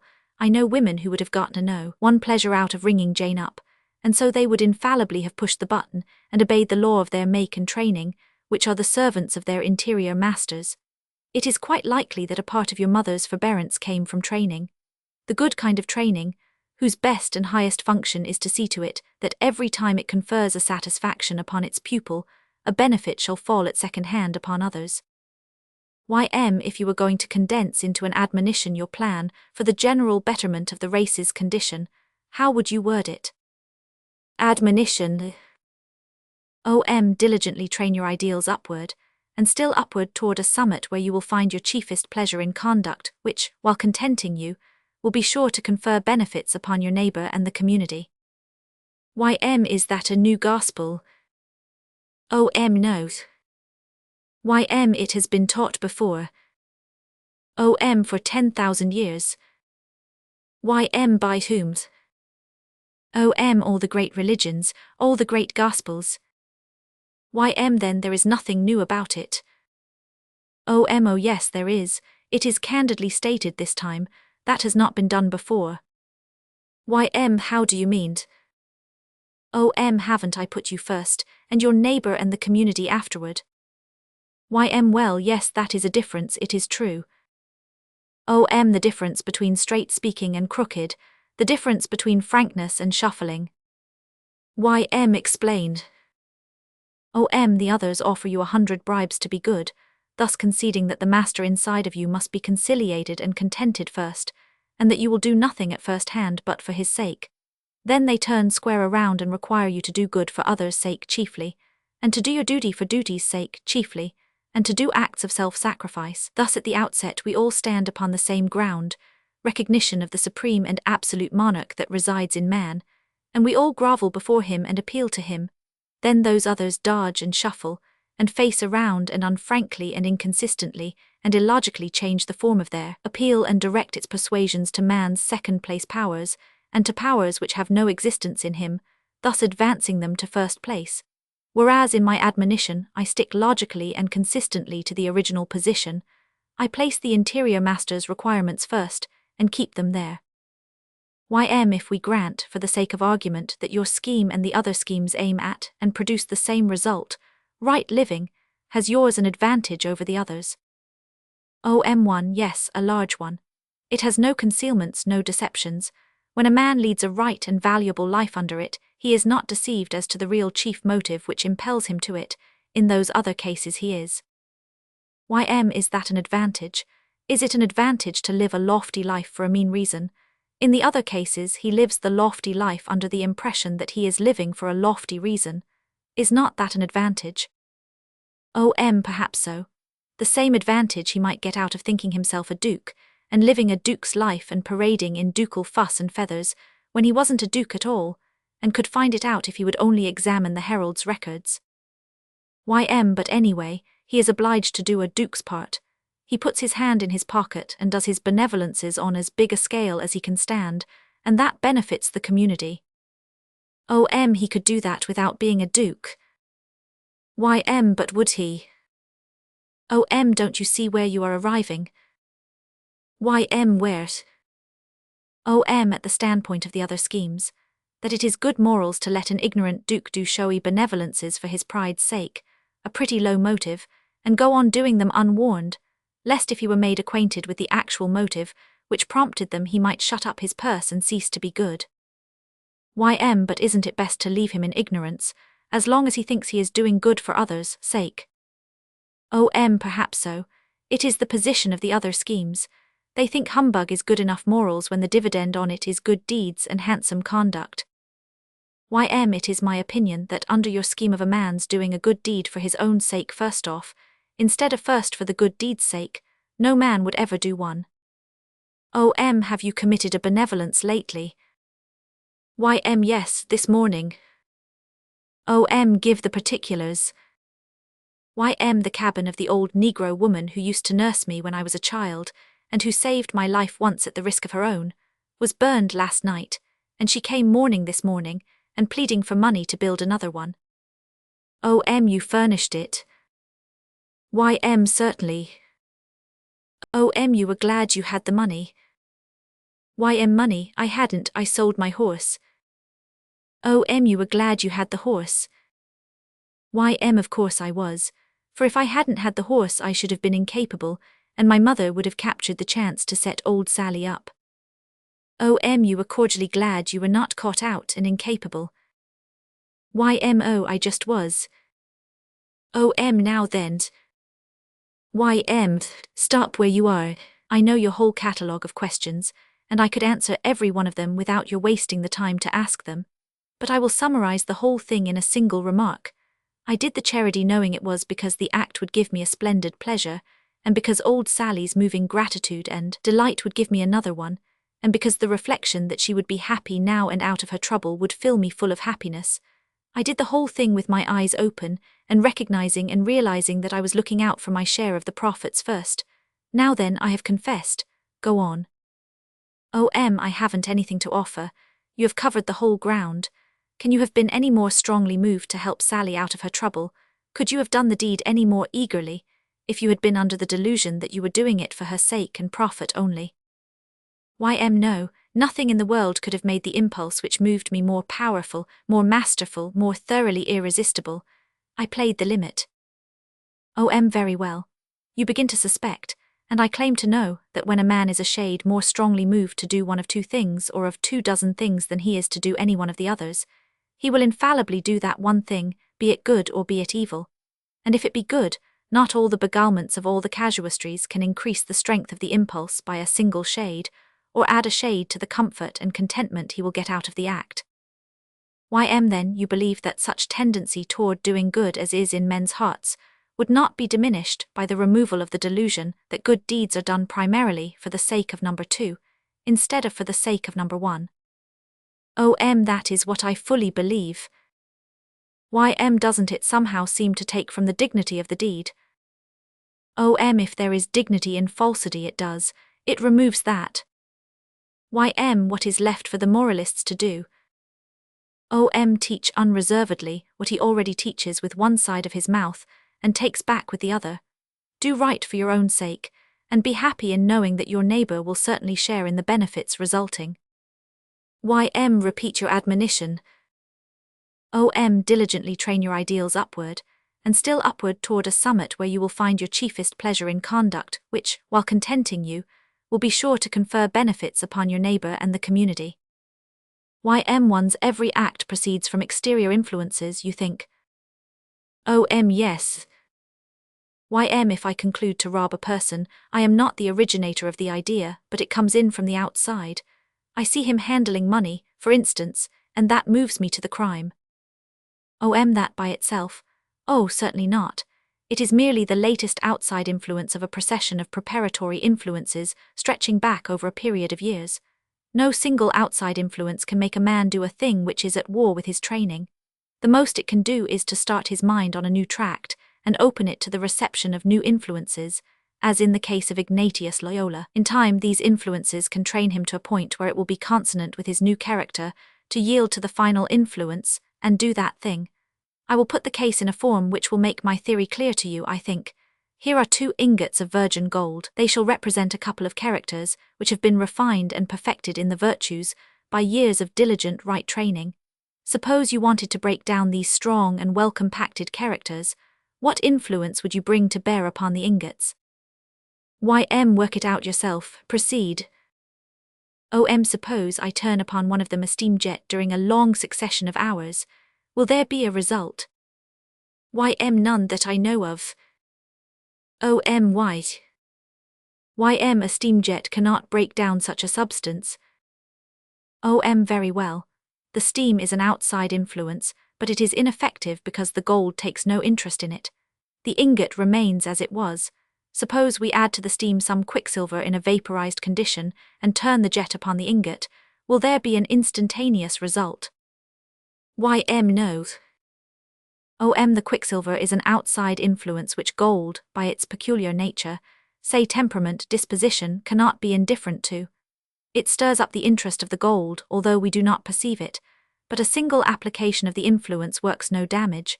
Let us continue the application in a steady stream, and call each minute a year. By the end of 10 or 20 minutes, 10 or 20 years, the little ingot is sodden with quicksilver, its virtues are gone, its character is degraded. At last it is ready to yield to a temptation which it would have taken no notice of 10 or 20 years ago. We will apply that temptation in the form of a pressure of my finger. You note the result. Yes, the ingot has crumbled to sand. I understand now. It is not the single outside influence that does the work, but only the last one of a long and disintegrating accumulation of them. I see now how my single impulse to rob the man is not the one that makes me do it, but only the last one of a preparatory series. You might illustrate with a parable. A parable? I will. There was once a pair of New England boys, twins. They were alike in good dispositions, feckless morals, and personal appearance. They were the models of the Sunday school. At 15, George had the opportunity to go as cabin boy in a whale ship, and sailed away for the Pacific. Henry remained at home in the village. At 18, George was a sailor before the mast, and Henry was teacher of the advanced Bible class. At 22, George, through fighting habits and drinking habits acquired at sea and in the sailor boarding houses of the European and Oriental ports, was a common rough in Hong Kong, and out of a job, and Henry was superintendent of the Sunday school. At 26, George was a wanderer, a tramp, and Henry was pastor of the village church. Then George came home and was Henry's guest. One evening a man passed by and turned down the lane, and Henry said with a pathetic smile, without intending me a discomfort, "That man is always keeping me reminded of my pinching poverty, for he carries heaps of money about him, and goes by here every evening of his life." That outside influence, that remark, was enough for George, but it was not the one that made him ambush the man and rob him. It merely represented the 11 years' accumulation of such influences, and gave birth to the act for which their long gestation had made preparation. It had never entered the head of Henry to rob the man. His ingot had been subjected to clean steam only, but George's had been subjected to vaporized quicksilver. 5. More about the machine. Note, when Mrs. W asks how can a millionaire give $1 to colleges and museums while one human being is destitute of bread, she has answered her question herself. Her feeling for the poor shows that she has a standard of benevolence. There she has conceded the millionaire's privilege of having a standard. Since she evidently requires him to adopt her standard, she is by that act requiring herself to adopt his. The human being always looks down when he is examining another person's standard. He never finds one that he has to examine by looking up. The man-machine again. Young man, you really think man is a mere machine? Old man, I do. And that his mind works automatically and is independent of his control, carries on thought on its own hook. Yes, it is diligently at work, unceasingly at work during every waking moment. Have you never tossed about all night, imploring, beseeching, commanding your mind to stop work and let you go to sleep? You who perhaps imagine that your mind is your servant and must obey your orders, think what you tell it to think and stop when you tell it to stop. When it chooses to work, there is no way to keep it still for an instant. The brightest man would not be able to supply it with subjects if he had to hunt them up. If it needed the man's help, it would wait for him to give it work when he wakes in the morning. Maybe it does. No, it begins right away before the man gets wide enough awake to give it a suggestion. He may go to sleep saying, "The moment I wake I will think upon such and such a subject," but he will fail. His mind will be too quick for him. By the time he has become nearly enough awake to be half-conscious, he will find that it is already at work upon another subject. Make the experiment and see. At any rate, he can make it stick to a subject if he wants to. Not if it find another that suits it better. As a rule it will listen to neither a dull speaker nor a bright one. It refuses all persuasion. The dull speaker wearies it and sends it far away in idle dreams. The bright speaker throws out stimulating ideas which it goes chasing after and is at once unconscious of him and his talk. You cannot keep your mind from wandering if it wants to. It is master, not you. After an interval of days. Now dreams, but we will examine that later. Meantime, did you try commanding your mind to wait for orders from you and not do any thinking on its own hook? Yes, I commanded it to stand ready to take orders when I should wake in the morning. Did it obey? No. It went to thinking of something of its own initiation without waiting for me. Also, as you suggested, at night I appointed a theme for it to begin on in the morning and commanded it to begin on that one and no other.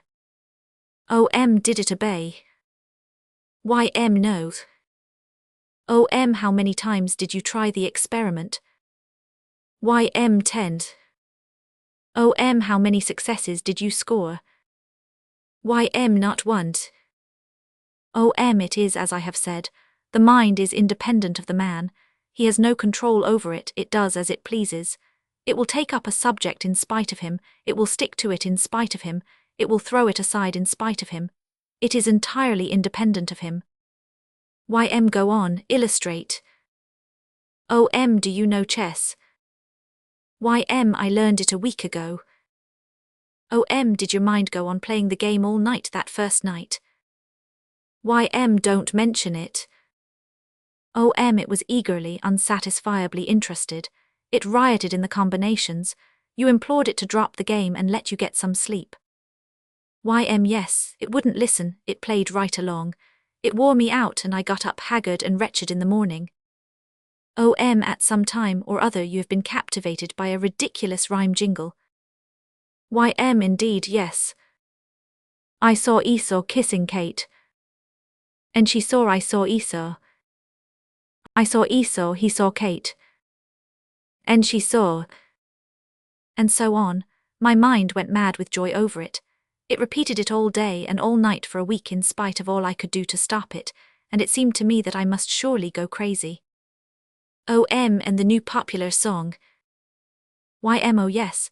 In the sweet by and by, etc. Yes, the new popular song with the taking melody sings through one's head day and night, asleep and awake, till one is a wreck. There is no getting the mind to let it alone. Yes, asleep as well as awake. The mind is quite independent. It is master, you have nothing to do with it. It is so apart from you that it can conduct its affairs, sing its songs, play its chess, weave its complex and ingeniously constructed dreams while you sleep. It has no use for your help, no use for your guidance, and never uses either, whether you be asleep or awake. You have imagined that you could originate a thought in your mind, and you have sincerely believed you could do it. Yes, I have had that idea. Yet you can't originate a dream thought for it to work out, and get it accepted. No. And you can't dictate its procedure after it has originated a dream thought for itself. No, no one can do it. Do you think the waking mind and the dream mind are the same machine? There is argument for it. We have wild and fantastic day thoughts, things that are dreamlike. Yes, like Mr. Wells's man who invented a drug that made him invisible, and like the Arabian tales of the Thousand Nights. And there are dreams that are rational, simple, consistent, and unfantastic. Yes, I have dreams that are like that, dreams that are just like real life, dreams in which there are several persons with distinctly differentiated characters, inventions of my mind and yet strangers to me. A vulgar person, a refined one, a wise person, a fool, a cruel person, a kind and compassionate one, a quarrelsome person, a peacemaker, old persons and young, beautiful girls and homely ones. They talk in character, each preserves his own characteristics. There are vivid fights, vivid and biting insults, vivid love passages. There are tragedies and comedies, there are griefs that go to one's heart. There are sayings and doings that make you laugh. Indeed, the whole thing is exactly like real life. Your dreaming mind originates the scheme, consistently and artistically develops it, and carries the little drama creditably through, all without help or suggestion from you. Yes. It is argument that it could do the like awake without help or suggestion from you, and I think it does. It is argument that it is the same old mind in both cases and never needs your help. I think the mind is purely a machine, a thoroughly independent machine, an automatic machine. Have you tried the other experiment which I suggested to you? Which one? The one which was to determine how much influence you have over your mind, if any. Yes, and got more or less entertainment out of it. I did as you ordered. I placed two texts before my eyes, one a dull one and barren of interest, the other one full of interest, inflamed with it, white-hot with it. I commanded my mind to busy itself solely with the dull one. Did it obey? Well, no, it didn't. It busied itself with the other one. Did you try hard to make it obey? Yes, I did my honest best. What was the text which it refused to be interested in or think about? It was this question. If a owes B $1.50, and B owes 102 3/4, and 100 owes a 35 cents, and 500 and A together owe E and B 3/16 of. I don't remember the rest now, but anyway it was wholly uninteresting, and I could not force my mind to stick to it even half a minute at a time. It kept flying off to the other text. What was the other text? It is no matter about that. But what was it? A photograph. Your own. No, it was hers. You really made an honest good test. Did you make a second trial? Yes. I commanded my mind to interest itself in the morning paper's report of the pork market, and at the same time I reminded it of an experience of mine of 16 years ago. It refused to consider the pork, and gave its whole blazing interest to that ancient incident. What was the incident? An armed desperado slapped my face in the presence of 20 spectators. It makes me wild and murderous every time I think of it. Good tests both, very good tests. Did you try my other suggestion? The one which was to prove to me that if I would leave my mind to its own devices, it would find things to think about without any of my help, and thus convince me that it was a machine, an automatic machine, set in motion by exterior influences, and as independent of me as it could be if it were in someone else's skull. Is that the one? Yes. I tried it. I was shaving. I had slept well and my mind was very lively, even gay and frisky. It was reveling in a fantastic and joyful episode of my remote boyhood, which had suddenly flashed up in my memory, moved to this by the spectacle of a yellow cat picking its way carefully along the top of the garden wall. The colour of this cat brought the bygone cat before me, and I saw her walking along the side step of the pulpit. Saw her walk onto a large sheet of sticky flypaper and get all her feet involved. Saw her struggle and fall down, helpless and dissatisfied, more and more urgent, more and more unreconciled, more and more mutely profane. Saw the silent congregation quivering like jelly and the tears running down their faces. I saw it all. The sight of the tears whisked my mind to a far distant and a sadder scene, in Terra del Fuego, and with Darwin's eyes I saw a naked great savage hurl his little boy against the rocks for a trifling fault. Saw the poor mother gather up her dying child and hug it to her breast and weep, uttering no word. Did my mind stop to mourn with that nude black sister of mine? No, it was far away from that scene in an instant, and was busying itself with an ever-recurring and disagreeable dream of mine. In this dream I always find myself, stripped to my shirt, cringing and dodging about in the midst of a great drawing-room throng of finely dressed ladies and gentlemen, and wondering how I got there, and so on, picture after picture, incident after incident, a drifting panorama of ever-changing, ever-dissolving views manufactured by my mind without any help from me. Why, it would take me 2 hours to merely name the multitude of things my mind tallied off and photographed in 15 minutes, let alone describe them to you. A man's mind, left free, has no use for his help, but there is one way whereby he can get its help when he desires it. What is that way? When your mind is racing along from subject to subject and strikes an inspiring one, open your mouth and begin talking upon that matter, or take your pen and use that. It will interest your mind and concentrate it, and it will pursue the subject with satisfaction. It will take full charge and furnish the words itself. But don't I tell it what to say? There are certainly occasions when you haven't time. The words leap out before you know what is coming. For instance. Well, take a flash of wit, repartee. Flash is the right word. It is out instantly. There is no time to arrange the words. There is no thinking, no reflecting. Where there is a wit mechanism, it is automatic in its action and needs no help. Where the wit mechanism is lacking, no amount of study and reflection can manufacture the product. You really think a man originates nothing, creates nothing? The thinking process. I do. Men perceive and their brain machines automatically combine the things perceived. That is all. The steam engine. It takes 50 men 100 years to invent it. One meaning of invent is discover. I use the word in that sense. Little by little they discover and apply the multitude of details that go to make the perfect engine.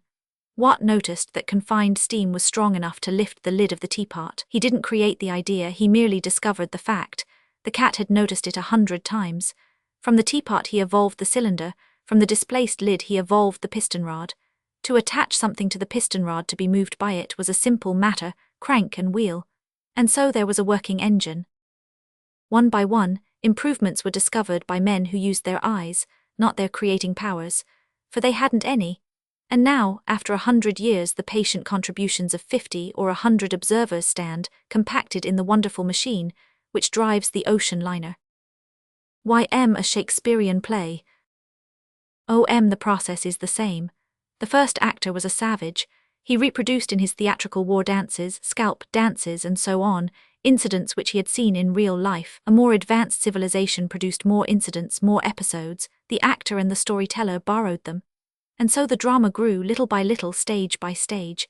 It is made up of the facts of life, not creations. It took centuries to develop the Greek drama. It borrowed from preceding ages, it lent to the ages that came after. Men observe and combine, that is all. So does a rat. How? He observes a smell, he infers a cheese, he seeks and finds.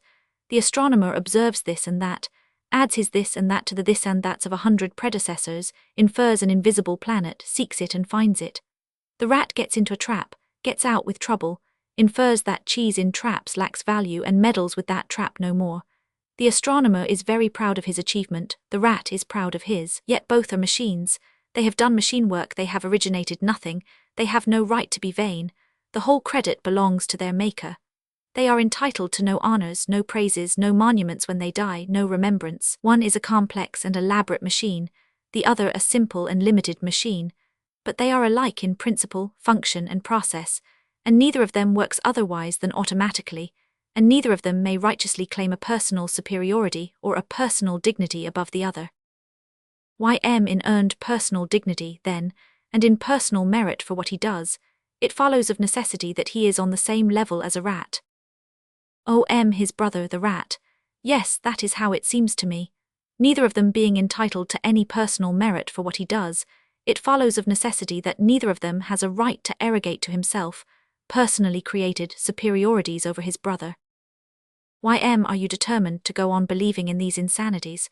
Would you go on believing in them in the face of able arguments backed by collated facts and instances? I have been a humble, earnest, and sincere truth-seeker. Very well. The humble, earnest, and sincere truth-seeker is always convertible by such means. I am thankful to God to hear you say this, for now I know that your conversion. Wait, you misunderstand. I said I have been a truth-seeker. Wells. I am not that now. Have you forgotten? I told you that there are none but temporary truth-seekers, that a permanent one is a human impossibility, that as soon as the seeker finds what he is thoroughly convinced is the truth, he seeks no further, but gives the rest of his days to hunting junk to patch it and caulk it and prop it with, and make it weatherproof and keep it from caving in on him. Hence the Presbyterian remains a Presbyterian, the Mohammedan a Mohammedan, the spiritualist a spiritualist, the Democrat a Democrat, the Republican a Republican, the monarchist a monarchist.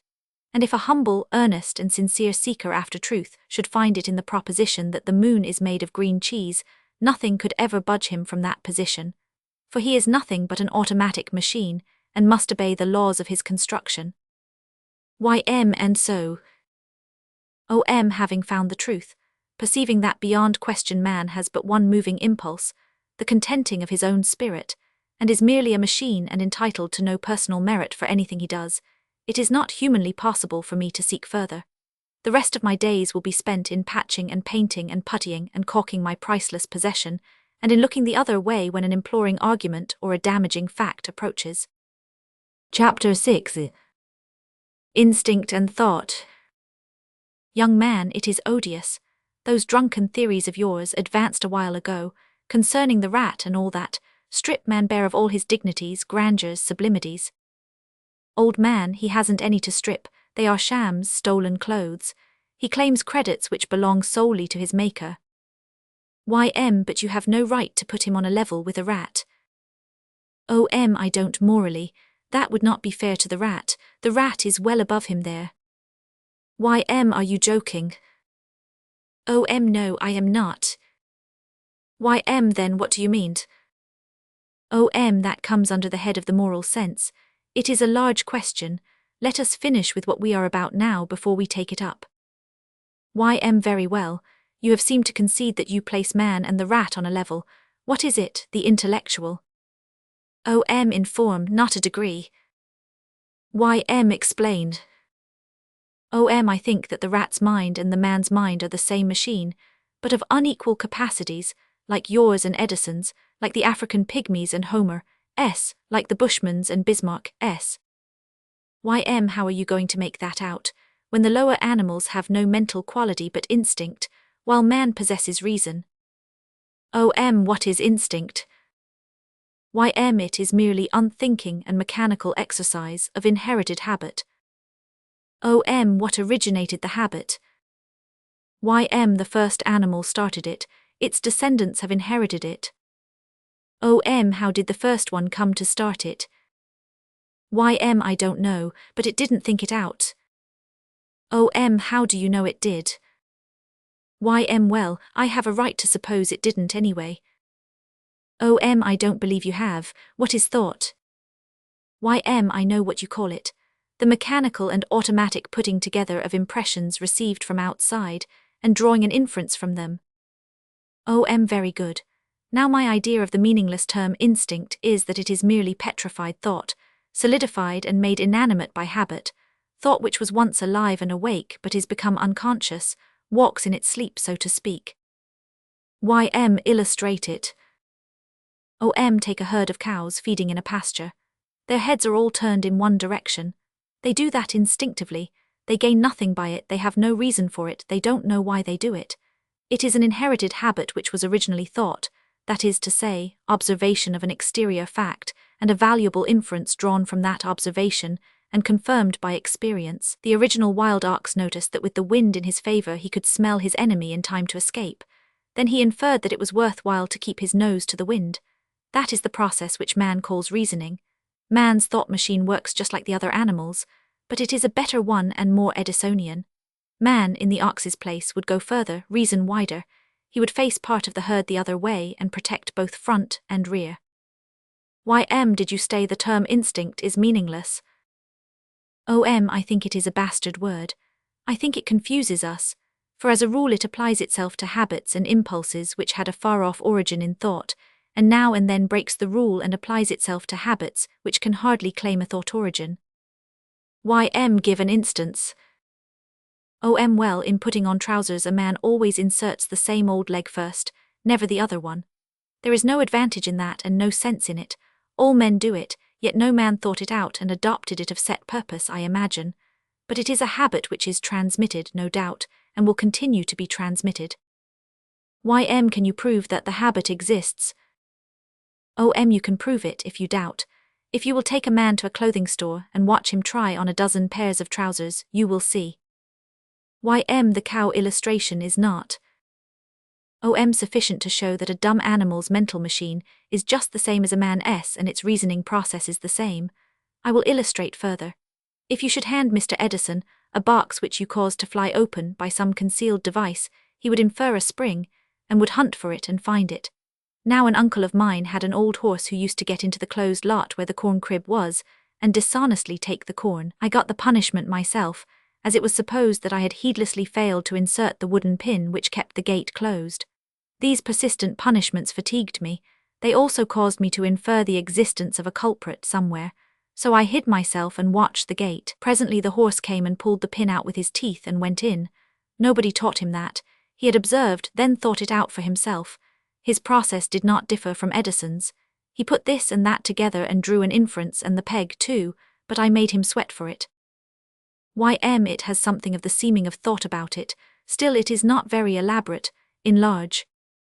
Suppose Mr. Edison has been enjoying someone's hospitalities. He comes again by and the house is vacant. He infers that his host has moved. A while afterward in another town he sees the man enter a house. He infers that that is the new home and follows to inquire. Here now is the experience of a gull, as related by a naturalist. The scene is a Scotch fishing village where the gulls were kindly treated. This particular gull visited a cottage, was fed, came next day and was fed again, came into the house next time and ate with the family, kept on doing this almost daily thereafter. But once the gull was away on a journey for a few days, and when it returned the house was vacant. Its friends had removed to a village 3 miles distant. Several months later it saw the head of the family on the street there, followed him home, entered the house without excuse or apology and became a daily guest again. Gulls do not rank high mentally, but this one had memory and the reasoning faculty, you see, and applied them Edisonially. Why yet it was not an Edison, and couldn't be developed into one. Perhaps not, could you?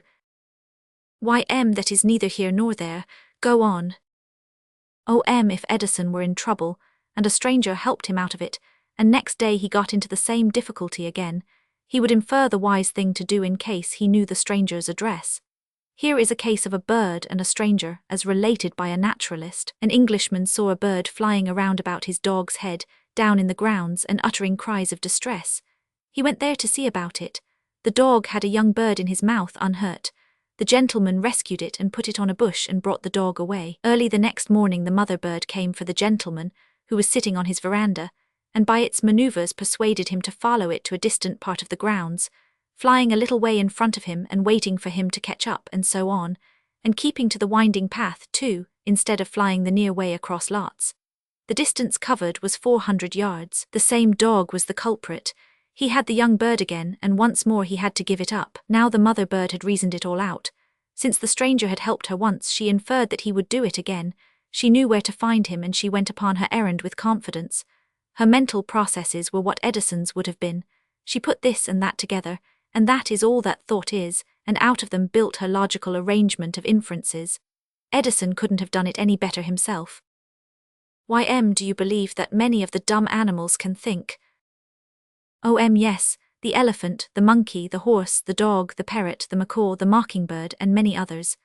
The elephant whose mate fell into a pit, and who dumped dirt and rubbish into the pit till bottom was raised high enough to enable the captive to step out, was equipped with the reasoning quality. I conceive that all animals that can learn things through teaching and drilling have to know how to observe, and put this and that together and draw an inference, the process of thinking.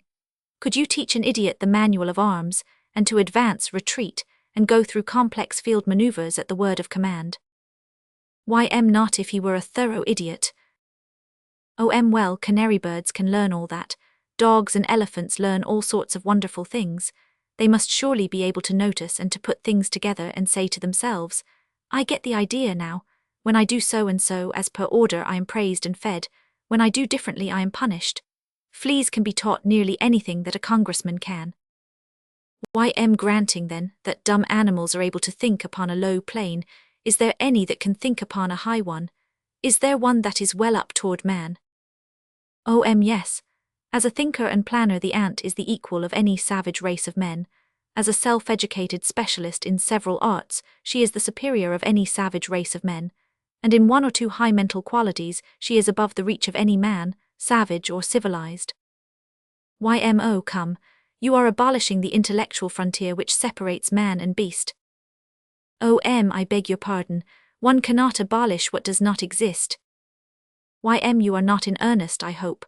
You cannot mean to seriously say there is no such frontier. I do say it seriously. The instances of the horse, the gull, the mother bird, and the elephant show that those creatures put their thises and that's together just as Edison would have done it and drew the same inferences that he would have drawn. Their mental machinery was just like his, also its manner of working.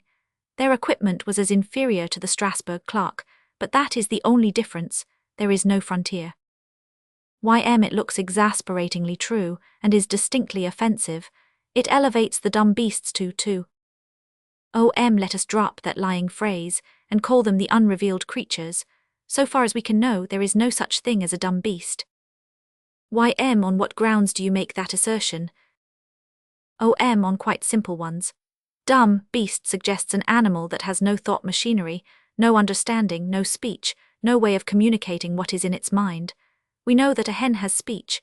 We cannot understand everything she says, but we easily learn 2 or 3 of her phrases. We know when she is saying, I have laid an egg. We know when she is saying to the chicks, run here, dears, I found a worm. We know what she is saying when she voices a warning. Quick, hurry, gather yourselves under mama, there's a hawk coming. We understand the cat when she stretches herself out, purring with affection and contentment and lifts up a soft voice and says, come, kitties, supper's ready. We understand her when she goes mourning about and says, where can they be? They are lost. Won't you help me hunt for them? And we understand the disreputable Tom when he challenges at midnight from his shed. You come over here, you product of immoral commerce, and I'll make your fur fly. We understand a few of a dog's phrases, and we learn to understand a few of the remarks and gestures of any bird or other animal that we domesticate and observe. The clearness and exactness of the few of the hen's speeches, which we understand, is argument that she can communicate to her kind 100 things which we cannot comprehend. In a word, that she can converse. And this argument is also applicable in the case of others of the great army of the unrevealed. It is just like man's vanity and impertinence to call an animal dumb, because it is dumb to his dull perceptions. Now as to the ant. Yes, go back to the ant, the creature that, as you seem to think, sweeps away the last vestige of an intellectual frontier between man and the unrevealed. That is what she surely does. In all his history the aboriginal Australian never thought out a house for himself and built it. The ant is an amazing architect. She is a wee little creature, but she builds a strong and enduring house 8 feet high, a house which is as large in proportion to her size as is the largest capital or cathedral in the world compared to man's size. No savage race has produced architects who could approach the ant in genius or culture. No civilized race has produced architects who could plan a house better for the uses proposed than can hers. Her house contains a throne room, nurseries for her young, granaries, apartments for her soldiers, her workers, etc., and they and the multifarious halls and corridors which communicate with them are arranged and distributed with an educated and experienced eye for convenience and adaptability. That could be mere instinct. It would elevate the savage if he had it, but let us look further before we decide. The ant has soldiers, battalions, regiments, armies, and they have their appointed captains and generals who lead them to battle. That could be instinct too. We will look still further. The ant has a system of government. It is well planned, elaborate, and is well carried on. Instinct again. She has crowds of slaves, and is a hard and unjust employer of forced labor. Instinct. She has cows and milks them. Instinct, of course. In Texas she lays out a farm 12 feet square, plants it, weeds it, cultivates it, gathers the crop and stores it away. Instinct all the same. The ant discriminates between friend and stranger. Sir John Lubbock took ants from 2 different nests, made them drunk with whiskey and laid them unconscious by one of the nests near some water. Ants from the nest came and examined and discussed these disgraced creatures, then carried their friends home and threw the strangers overboard. Sir John repeated the experiment a number of times. For a time the sober ants did as they had done at first, carried their friends home and threw the strangers overboard. But finally they lost patience, seeing that their reformatory efforts went for nothing, and threw both friends and strangers overboard. Is this instinct, or is it thoughtful and intelligent discussion of a thing new, absolutely new to their experience, with a verdict arrived at, sentence passed, and judgment executed? Is it instinct? Thought petrified by ages of habit, or isn't it brand new thought, inspired by the new occasion, the new circumstances? I have to concede it. It was not a result of habit. It has all the look of reflection, thought, putting this and that together as you phrase it. I believe it was thought. I will give you another instance of thought. Franklin had a cup of sugar on a table in his room. The ants got at it. He tried several preventives, and ants rose superior to them. Finally he contrived one which shut off access, probably set the table's legs in pans of water, or drew a circle of tar around the cup, I don't remember. At any rate he watched to see what they would do. They tried various schemes, failures, everyone. The ants were badly puzzled. Finally they held a consultation, discussed the problem, arrived at a decision, and this time they beat that great philosopher. They formed in procession, crossed the floor, climbed the wall, marched across the ceiling to a point just over the cup. Then one by one they let go and fell down into it. Was that instinct, thought petrified by ages of inherited habit? No, I don't believe it was. I believe it was a newly reasoned scheme to meet a new emergency. Very well. You have conceded the reasoning power in 2 instances. I come now to a mental detail wherein the ant is a long way the superior of any human being. Sir John Lubbock proved by many experiments that an ant knows a stranger ant of her own species in a moment, even when the stranger is disguised with paint. Also he proved that an ant knows every individual in her hive of 500,000 souls. Also, after a year's absence, one of the 500,000 she will straightway recognize the returned absentee and grace the recognition with an affectionate welcome. How are these recognitions made? Not by color, for painted ants were recognized. Not by smell, for ants that had been dipped in chloroform were recognized. Not by speech and not by antennae signs nor contacts, for the drunken and motionless ants were recognized, and the friend discriminated from the stranger. The ants were all of the same species, therefore the friends had to be recognized by form and feature, friends who formed part of a hive of 500,000. Has any man a memory for form and feature approaching that? Certainly not. Franklin's ants and Lubbock's ants show fine capacities of putting this and that together in new and untried emergencies, and deducting smart conclusions from the combinations. A man's mental process exactly. With memory to help, man preserves his observations and reasonings, reflects upon them, adds to them, recombines, and so proceeds stage by stage to far results, from the tea kettle to the ocean greyhound's complex engine, from personal labor to slave labor, from wigwam to palace, from the capricious chase to agriculture and stored food, from nomadic life to stable government and concentrated authority, from incoherent hordes to massed armies. The ant has observation, the reasoning faculty, and the preserving adjunct of a prodigious memory. She has duplicated man's development and the essential features of his civilization, and you call it all instinct. Perhaps I lack the reasoning faculty myself. Well, don't tell anybody, and don't do it again. We have come a good way. As a result, as I understand it, I am required to concede that there is absolutely no intellectual frontier separating man and the unrevealed creatures. That is what you are required to concede. There is no such frontier, there is no way to get around that. Man has a finer and more capable machine in him than those others, but it is the same machine and works in the same way. And neither he nor those others can command the machine. It is strictly automatic, independent of control, works when it pleases, and when it doesn't please it can't be forced. Then man and the other animals are all alike, as to mental machinery, and there isn't any difference of any stupendous magnitude between them, except in quality, not in kind. That is about the state of it, intellectuality. There are pronounced limitations on both sides. We can't learn to understand much of their language, but the dog, the elephant, etc., learn to understand a very great deal of ours. To that extent they are our superiors.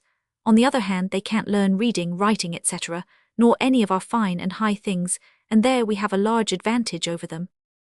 Very well, let them have what they've got and welcome. There is still a wall, and a lofty one.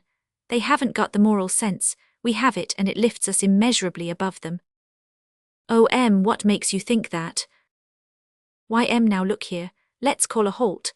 I have stood the other infamies and insanities, and that is enough. I am not going to have man and the other animals put on the same level morally. I wasn't going to hoist man up to that. This is too much. I think it is not right to jest about such things. I am not jesting. I am merely reflecting a plain and simple truth, and without uncharitableness. The fact that man knows right from wrong proves his intellectual superiority to the other creatures, but the fact that he can do wrong proves his moral inferiority to any creature that cannot. It is my belief that this position is not assailable. Free will. What is your opinion regarding free will? That there is no such thing. Did the man possess it who gave the old woman his last shilling and trudged home in the storm? He had the choice between succouring the old woman and leaving her to suffer. Isn't it so? Yes, there was a choice to be made between bodily comfort on the one hand and the comfort of the spirit on the other. The body made a strong appeal, of course. The body would be quite sure to do that. The spirit made a counter-appeal. A choice had to be made between the two appeals and was made. Who or what determined that choice? Anyone but you would say that the man determined it, and that in doing it he exercised free will. We are constantly assured that every man is endowed with free will, and that he can and must exercise it where he is offered a choice between good conduct and less good conduct. Yet we clearly saw that in that man's case he really had no free will. His temperament, his training, and the daily influences which had molded him and made him what he was, compelled him to rescue the old woman and thus save himself from spiritual pain, from unendurable wretchedness. He did not make the choice, it was made for him by forces which he could not control. Free will has always existed in words, but it stops there, I think, stops short of fact. I would not use those words, free will, but others. What others? Free choice. What is the difference? The one implies untrammeled power to act as you please, the other implies nothing beyond a mere mental process, the critical ability to determine which of two things is nearest right and just. Make the difference clear, please. The mind can freely select, choose, point out the right and just one. Its function stops there. It can go no further in the matter. It has no authority to say that the right one shall be acted upon and the wrong one discarded. That authority is in other hands. The man s. In the machine which stands for him, in his born disposition and the character which has been built around it by training and environment. It will act upon the right one of the two. It will do as it pleases in the matter. George Washington's machine would act upon the right one, Pizarro would act upon the wrong one. Then, as I understand it, a bad man's mental machinery calmly and judicially points out which of two things is right and just. Yes, and his moral machinery will freely act upon the one or the other, according to its make, and be quite indifferent to the mind's feeling concerning the matter. That is, would be if the mind had any feelings, which it hasn't. It is merely a thermometer. It registers the heat and the cold, and cares not a farthing about either. Then, we must not claim that if a man knows which of two things is right, he is absolutely bound to do that thing. His temperament and training will decide what he shall do, and he will do it. He cannot help himself, he has no authority over the matter. Wasn't it right for David to go out and slay Goliath? Yes. Then, it would have been equally right for anyone else to do it. Certainly. Then it would have been right for a born coward to attempt it. It would, yes. You know that no born coward ever would have attempted it, don't you? Yes. You know that a born coward's make and temperament would be an absolute and insurmountable bar to his ever essaying such a thing, don't you? Yes, I know it. He clearly perceives that it would be right to try it. Yes. His mind has free choice in determining that it would be right to try it. Yes. Then if by reason of his inborn cowardice he simply cannot essay it, what becomes of his free will? Where is his free will? Why claim that he has free will when the plain facts show that he has? Why contend that because he and David see the right alike, both must act alike? Why impose the same laws upon goat and lion? There is really no such thing as free will. It is what I think. There is will, but it has nothing to do with intellectual perceptions of right and wrong and is not under their command. David's temperament and training had will, and it was a compulsory force. David had to obey its decrees, he had no choice. The coward's temperament and training possess will, and it is compulsory. It commands him to avoid danger and he obeys, he has no choice. But neither the Davids nor the cowards possess free will. Will that may do the right or do the wrong, as their mental verdict shall decide. Not two values, but only one. There is one thing which bothers me. I can't tell where you draw the line between material covetousness and spiritual covetousness. I don't draw any. How do you mean? There is no such thing as material covetousness. All covetousness is spiritual. All longings, desires, ambitions spiritual, never material. Yes. The master in you requires that in all cases you shall content his spirit, that alone. He never requires anything else, he never interests himself in any other matter. Come, when he covets somebody's money, isn't that rather distinctly material and gross? No, the money is merely a symbol, it represents in visible and concrete form a spiritual desire. Any so-called material thing that you want is merely a symbol. You want it not for itself, but because it will content your spirit for the moment. Please particularize. Very well. Maybe the thing longed for is a new hat. You get it and your vanity is pleased, your spirit contented. Suppose your friends deride the hat, make fun of it. At once it loses its value, you are ashamed of it, you put it out of your sight, you never want to see it again. I think I see, go on. It is the same hat, isn't it?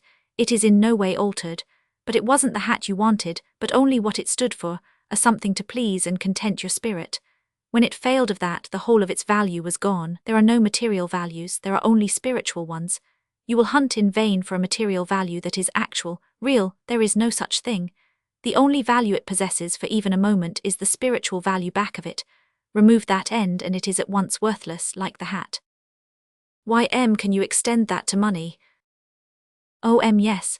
It is merely a symbol, it has no material value. You think you desire it for its own sake, but it is not so.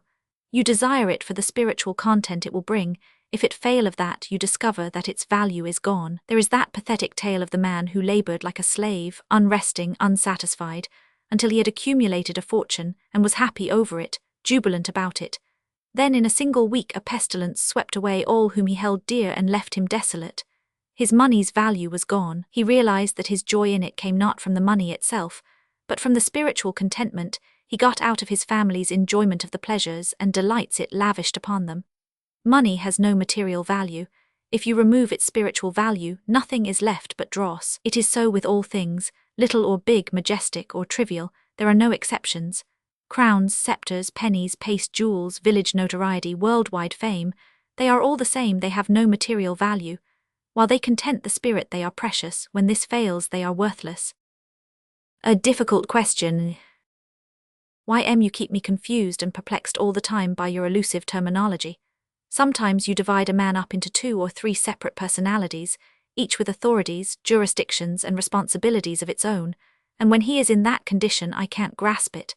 Now when I speak of a man, he is the whole thing in one, and easy to hold and contemplate. That is pleasant and convenient if true. When you speak of my body, who is the my? It is the me. The body is a property then, and the me owns it. Who is the me? The me is the whole thing. It is a common property, an undivided ownership vested in the whole entity. If the me admires a rainbow, is it the whole me that admires it, including the hair, hands, heels and all? Certainly not. It is my mind that admires it. So you divide the me yourself. Everybody does, everybody must. What then definitely is the me? I think it must consist of just those two parts, the body and the mind. You think so. If you say I believe the world is round, who is the I that is speaking? The mind. If you say I grieve for the loss of my father, who is the I? The mind. Is the mind exercising an intellectual function when it examines and accepts the evidence that the world is round? Yes. Is it exercising an intellectual function when it grieves for the loss of your father? That is not cerebration brainwork, it is a matter of feeling. Then its source is not in your mind, but in your moral territory. I have to grant it. Is your mind a part of your physical equipment? No, it is independent of it, it is spiritual. Being spiritual, it cannot be affected by physical influences. No. Does the mind remain sober with the body is drunk? Well, no. There is a physical effect present then. It looks like it. A cracked skull has resulted in a crazy mind. Why should it happen if the mind is spiritual and independent of physical influences? Well, I don't know. When you have a pain in your foot, how do you know it? I feel it. But you do not feel it until a nerve reports the hurt to the brain. Yet the brain is the seat of the mind, is it not? I think so. But isn't spiritual enough to learn what is happening in the outskirts without the help of the physical messenger. You perceive that the question of who or what the me is not a simple one at all. You say, I admire the rainbow, and I believe the world is round, and in these cases we find that the me is not speaking, but only the mental part. You say, I grieve, and again the me is not all speaking, but only the moral part. You say the mind is wholly spiritual, then you say, I have a pain, and find that this time the me is mental and spiritual combined. We all use the I in this indeterminate fashion, there is no help for it. We imagine a master and king over what you call the whole thing, and we speak of him as I, but when we try to define him we find we cannot do it. The intellect and the feelings can act quite independently of each other. We recognize that, and we look around for a ruler who is master over both, and can serve as a definite and indisputable I, and enable us to know what we mean and who or what we are talking about when we use that pronoun, but we have to give it up and confess that we cannot find him. To me, man is a machine, made up of many mechanisms, the moral and mental ones acting automatically in accordance with the impulses of an interior master who is built out of born temperament and an accumulation of multitudinous outside influences and trainings. A machine whose one function is to secure the spiritual contentment of the master, be his desires good or be they evil. A machine whose will is absolute and must be obeyed, and always is obeyed. Maybe the me is the soul. Maybe it is. What is the soul? I don't know. Neither does anyone else. The master passion. What is the master, or in common speech the conscience, explain it. It is that mysterious autocrat, lodged in a man which compels the man to content its desires. It may be called the master passion, the hunger for self-approval. Where is its seat? In man's moral constitution. Are its commands for the man's good? It is indifferent to the man's good. It never concerns itself about anything but the satisfying of its own desires. It can be trained to prefer things which will be for the man's good, but it will prefer them only because they will content it better than other things would. Then, even when it is trained to high ideals, it is still looking out for its own contentment, and not for the man's good. True, Trained or untrained, it cares nothing for the man's good, and never concerns itself about it. It seems to be an immoral force, seated in the man's moral constitution. It is a colorless force seated in the man's moral constitution. Let us call it an instinct, a blind, unreasoning instinct, which cannot and does not distinguish between good morals and bad ones, and cares nothing for results to the man provided its own contentment be secured, and it will always secure that. It seeks money, and it probably considers that that is an advantage for the man. It is not always seeking money, it is not always seeking power nor office nor any other material advantage. In all cases it seeks a spiritual contentment. Let the means be what they may, its desires are determined by the man's temperament, and it is lord over that. Temperament, conscience, susceptibility, spiritual appetite are in fact the same thing. Have you ever heard of a person who cared nothing for money? Yes. A scholar who would not leave his garret and his books to take a place in a business house at a large salary. He had to satisfy his master, that is to say, his temperament, his spiritual appetite, and it preferred books to money. Are there other cases? Yes, the hermit. It is a good instance. The hermit endures solitude, hunger, cold, and manifold perils, to content his autocrat, who prefers these things and prayer and contemplation to money or to any show or luxury that money can buy. Are there others? Yes, the artist, the poet, the scientist. Their autocrat prefers the deep pleasures of these occupations, either well paid or ill paid, to any others in the market at any price. You realize that the master passion, the contentment of the spirit, concerns itself with many things besides so-called material advantage, material prosperity, cash and all that. I think I must concede it. I believe you must. There are perhaps as many temperaments that would refuse the burdens and vexations and distinctions of public office as there are that hunger after them. The one set of temperaments seek the contentment of the spirit, and that alone, and this is exactly the case with the other set. Neither set seeks anything but the contentment of the spirit. If the one is sordid, both are sordid, and equally so, since the end in view is precisely the same in both cases, and in both cases temperament decides the preference, and temperament is born, not made. Conclusion. You have been taking a holiday. Yes, a mountain tramp covering a week. Are you ready to talk? Quite ready. What shall we begin with? Well, lying abed resting up 2 days and nights, I have thought over all these talks and passed them carefully in review. With this result, that, are you intending to publish your notions about man some day? Now and then, in these past 20 years, the master inside of me has half intended to order me to set them to paper and publish them. Do I have to tell you why the order has remained unissued, or can you explain so simple a thing without my help? By your doctrine, it is simplicity itself. Outside influences moved your interior master to give the order.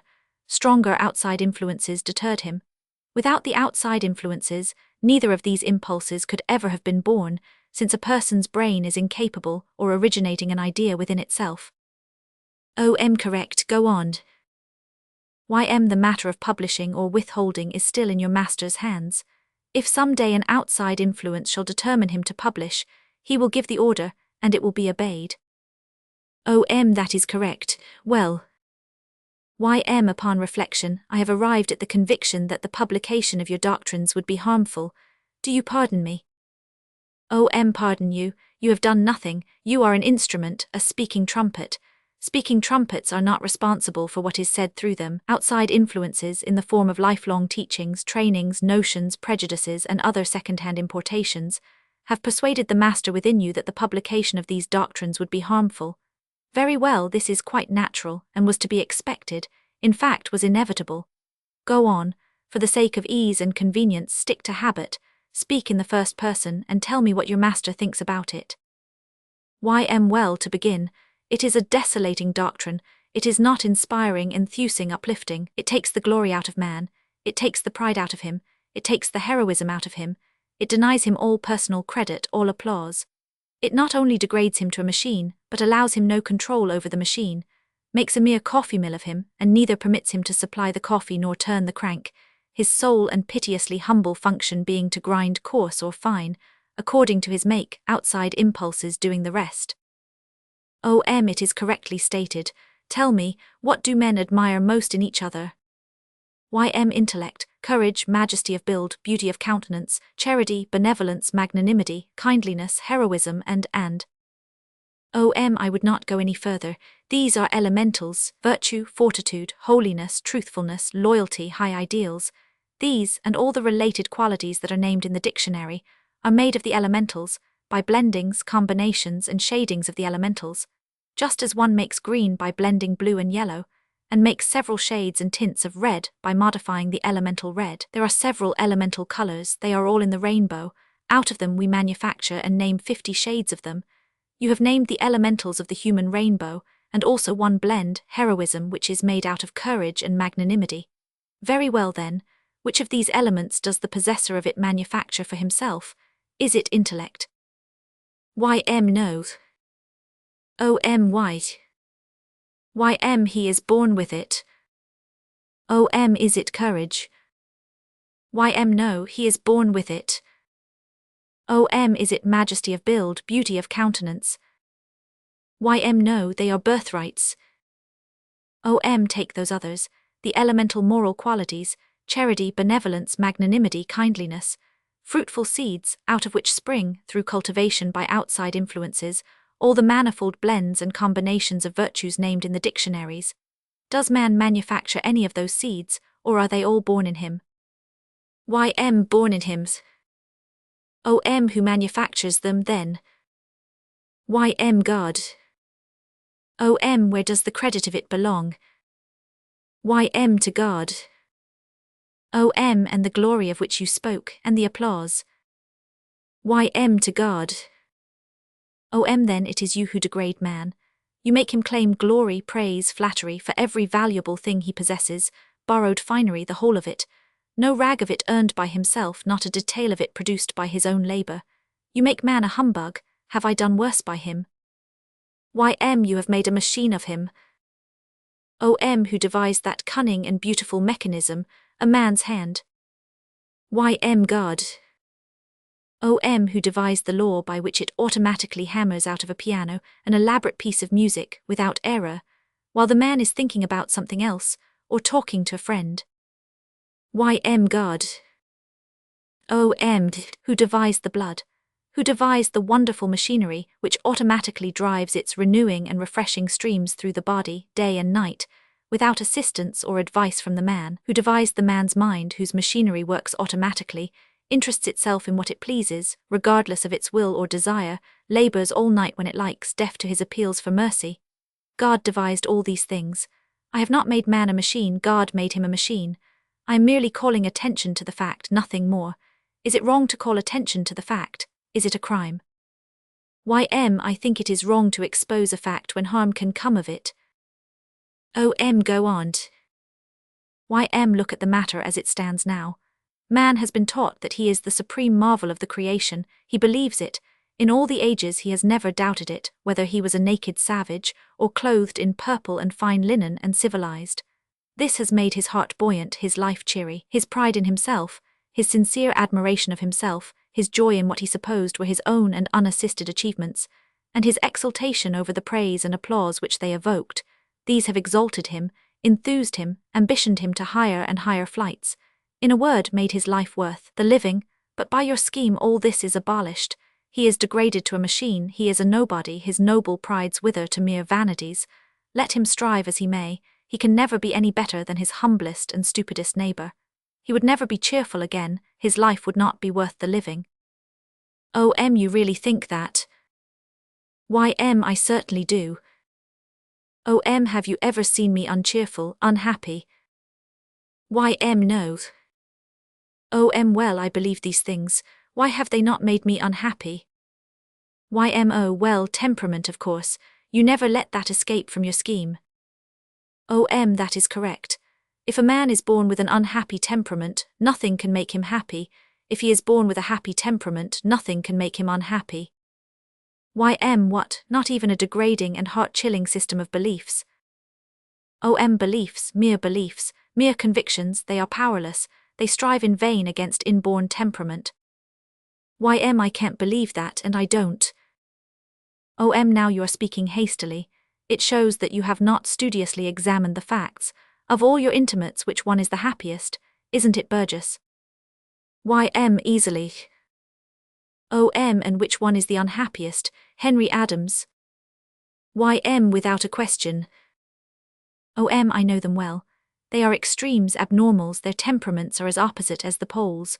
Their life histories are about alike, but look at the results. Their ages are about the same, about around 50. Burgess had always been buoyant, hopeful, happy. Adams has always been cheerless, hopeless, despondent. As young fellows both tried country journalism, and failed. Burgess didn't seem to mind it. Adams couldn't smile, he could only mourn and groan over what had happened and torture himself with vain regrets for not having done so and so instead of so and so, then he would have succeeded. They tried the law and failed. Burgess remained happy because he couldn't help it. Adams was wretched because he couldn't help it. From that day to this, those two men have gone on trying things and failing. Burgess has come out happy and cheerful every time, Adams the reverse, and we do absolutely know that these men's inborn temperaments have remained unchanged through all the vicissitudes of their material affairs. Let us see how it is with their immaterials. Both have been zealous Democrats, both have been zealous Republicans, both have been zealous mugwumps. Burgess has always found happiness and Adams unhappiness in these several political beliefs, and in their migrations out of them. Both of these men have been Presbyterians, Universalists, Methodists, Catholics, then Presbyterians again, then Methodists again. Burgess has always found rest in these excursions, and Adams unrest. They are trying Christian Science, now with the customary result, the inevitable result. No political or religious belief can make Burgess unhappy or the other man happy. I assure you it is purely a matter of temperament. Beliefs are requirements, temperaments are born, beliefs are subject to change, nothing whatever can change temperament. You have instanced extreme temperaments. Yes, the half-dozen others are modifications of the extremes, but the law is the same. Where the temperament is 2/3 happy or 2/3 unhappy, no political or religious beliefs can change the proportions. The vast majority of temperaments are pretty equally balanced. The intensities are absent, and this enables a nation to learn to accommodate itself to its political and religious circumstances, and like them, be satisfied with them, at last prefer them. Nations do not think, they only feel. They get their feelings at second hand through their temperaments, not their brains. A nation can be brought, by force of circumstances, not argument, to reconcile itself to any kind of government or religion that can be devised. In time it will fit itself to the required conditions. Later, it will prefer them and will fiercely fight for them. As instances, you have all history. The Greeks, the Romans, the Persians, the Egyptians, the Russians, the Germans, the French, the English, the Spaniards, the Americans, the South Americans, the Japanese, the Chinese, the Hindus, the Turks. 1,000 wild and tame religions, every kind of government that can be thought of from tiger to housecat, each nation knowing it has the only true religion and the only sane system of government, each despising all the others, each an ass and not suspecting it, each proud of its fancied supremacy, each perfectly sure it is the pet of God. Each without undoubting confidence summoning him to take command in time of war, each surprised when he goes over to the enemy, but by habit able to excuse it and resume compliments. In a word, the whole human race content, always content, persistently content, indestructibly content, happy, thankful, proud, no matter what its religion is, nor whether its master be tiger or housecat. Am I stating facts? You know I am. Is the human race cheerful? You know it is. Considering what it can stand and be happy, you do me too much honor when you think that I can place before it a system of plain cold facts that can take the cheerfulness out of it. Nothing can do that. Everything has been tried. Without success, I beg you not to be troubled.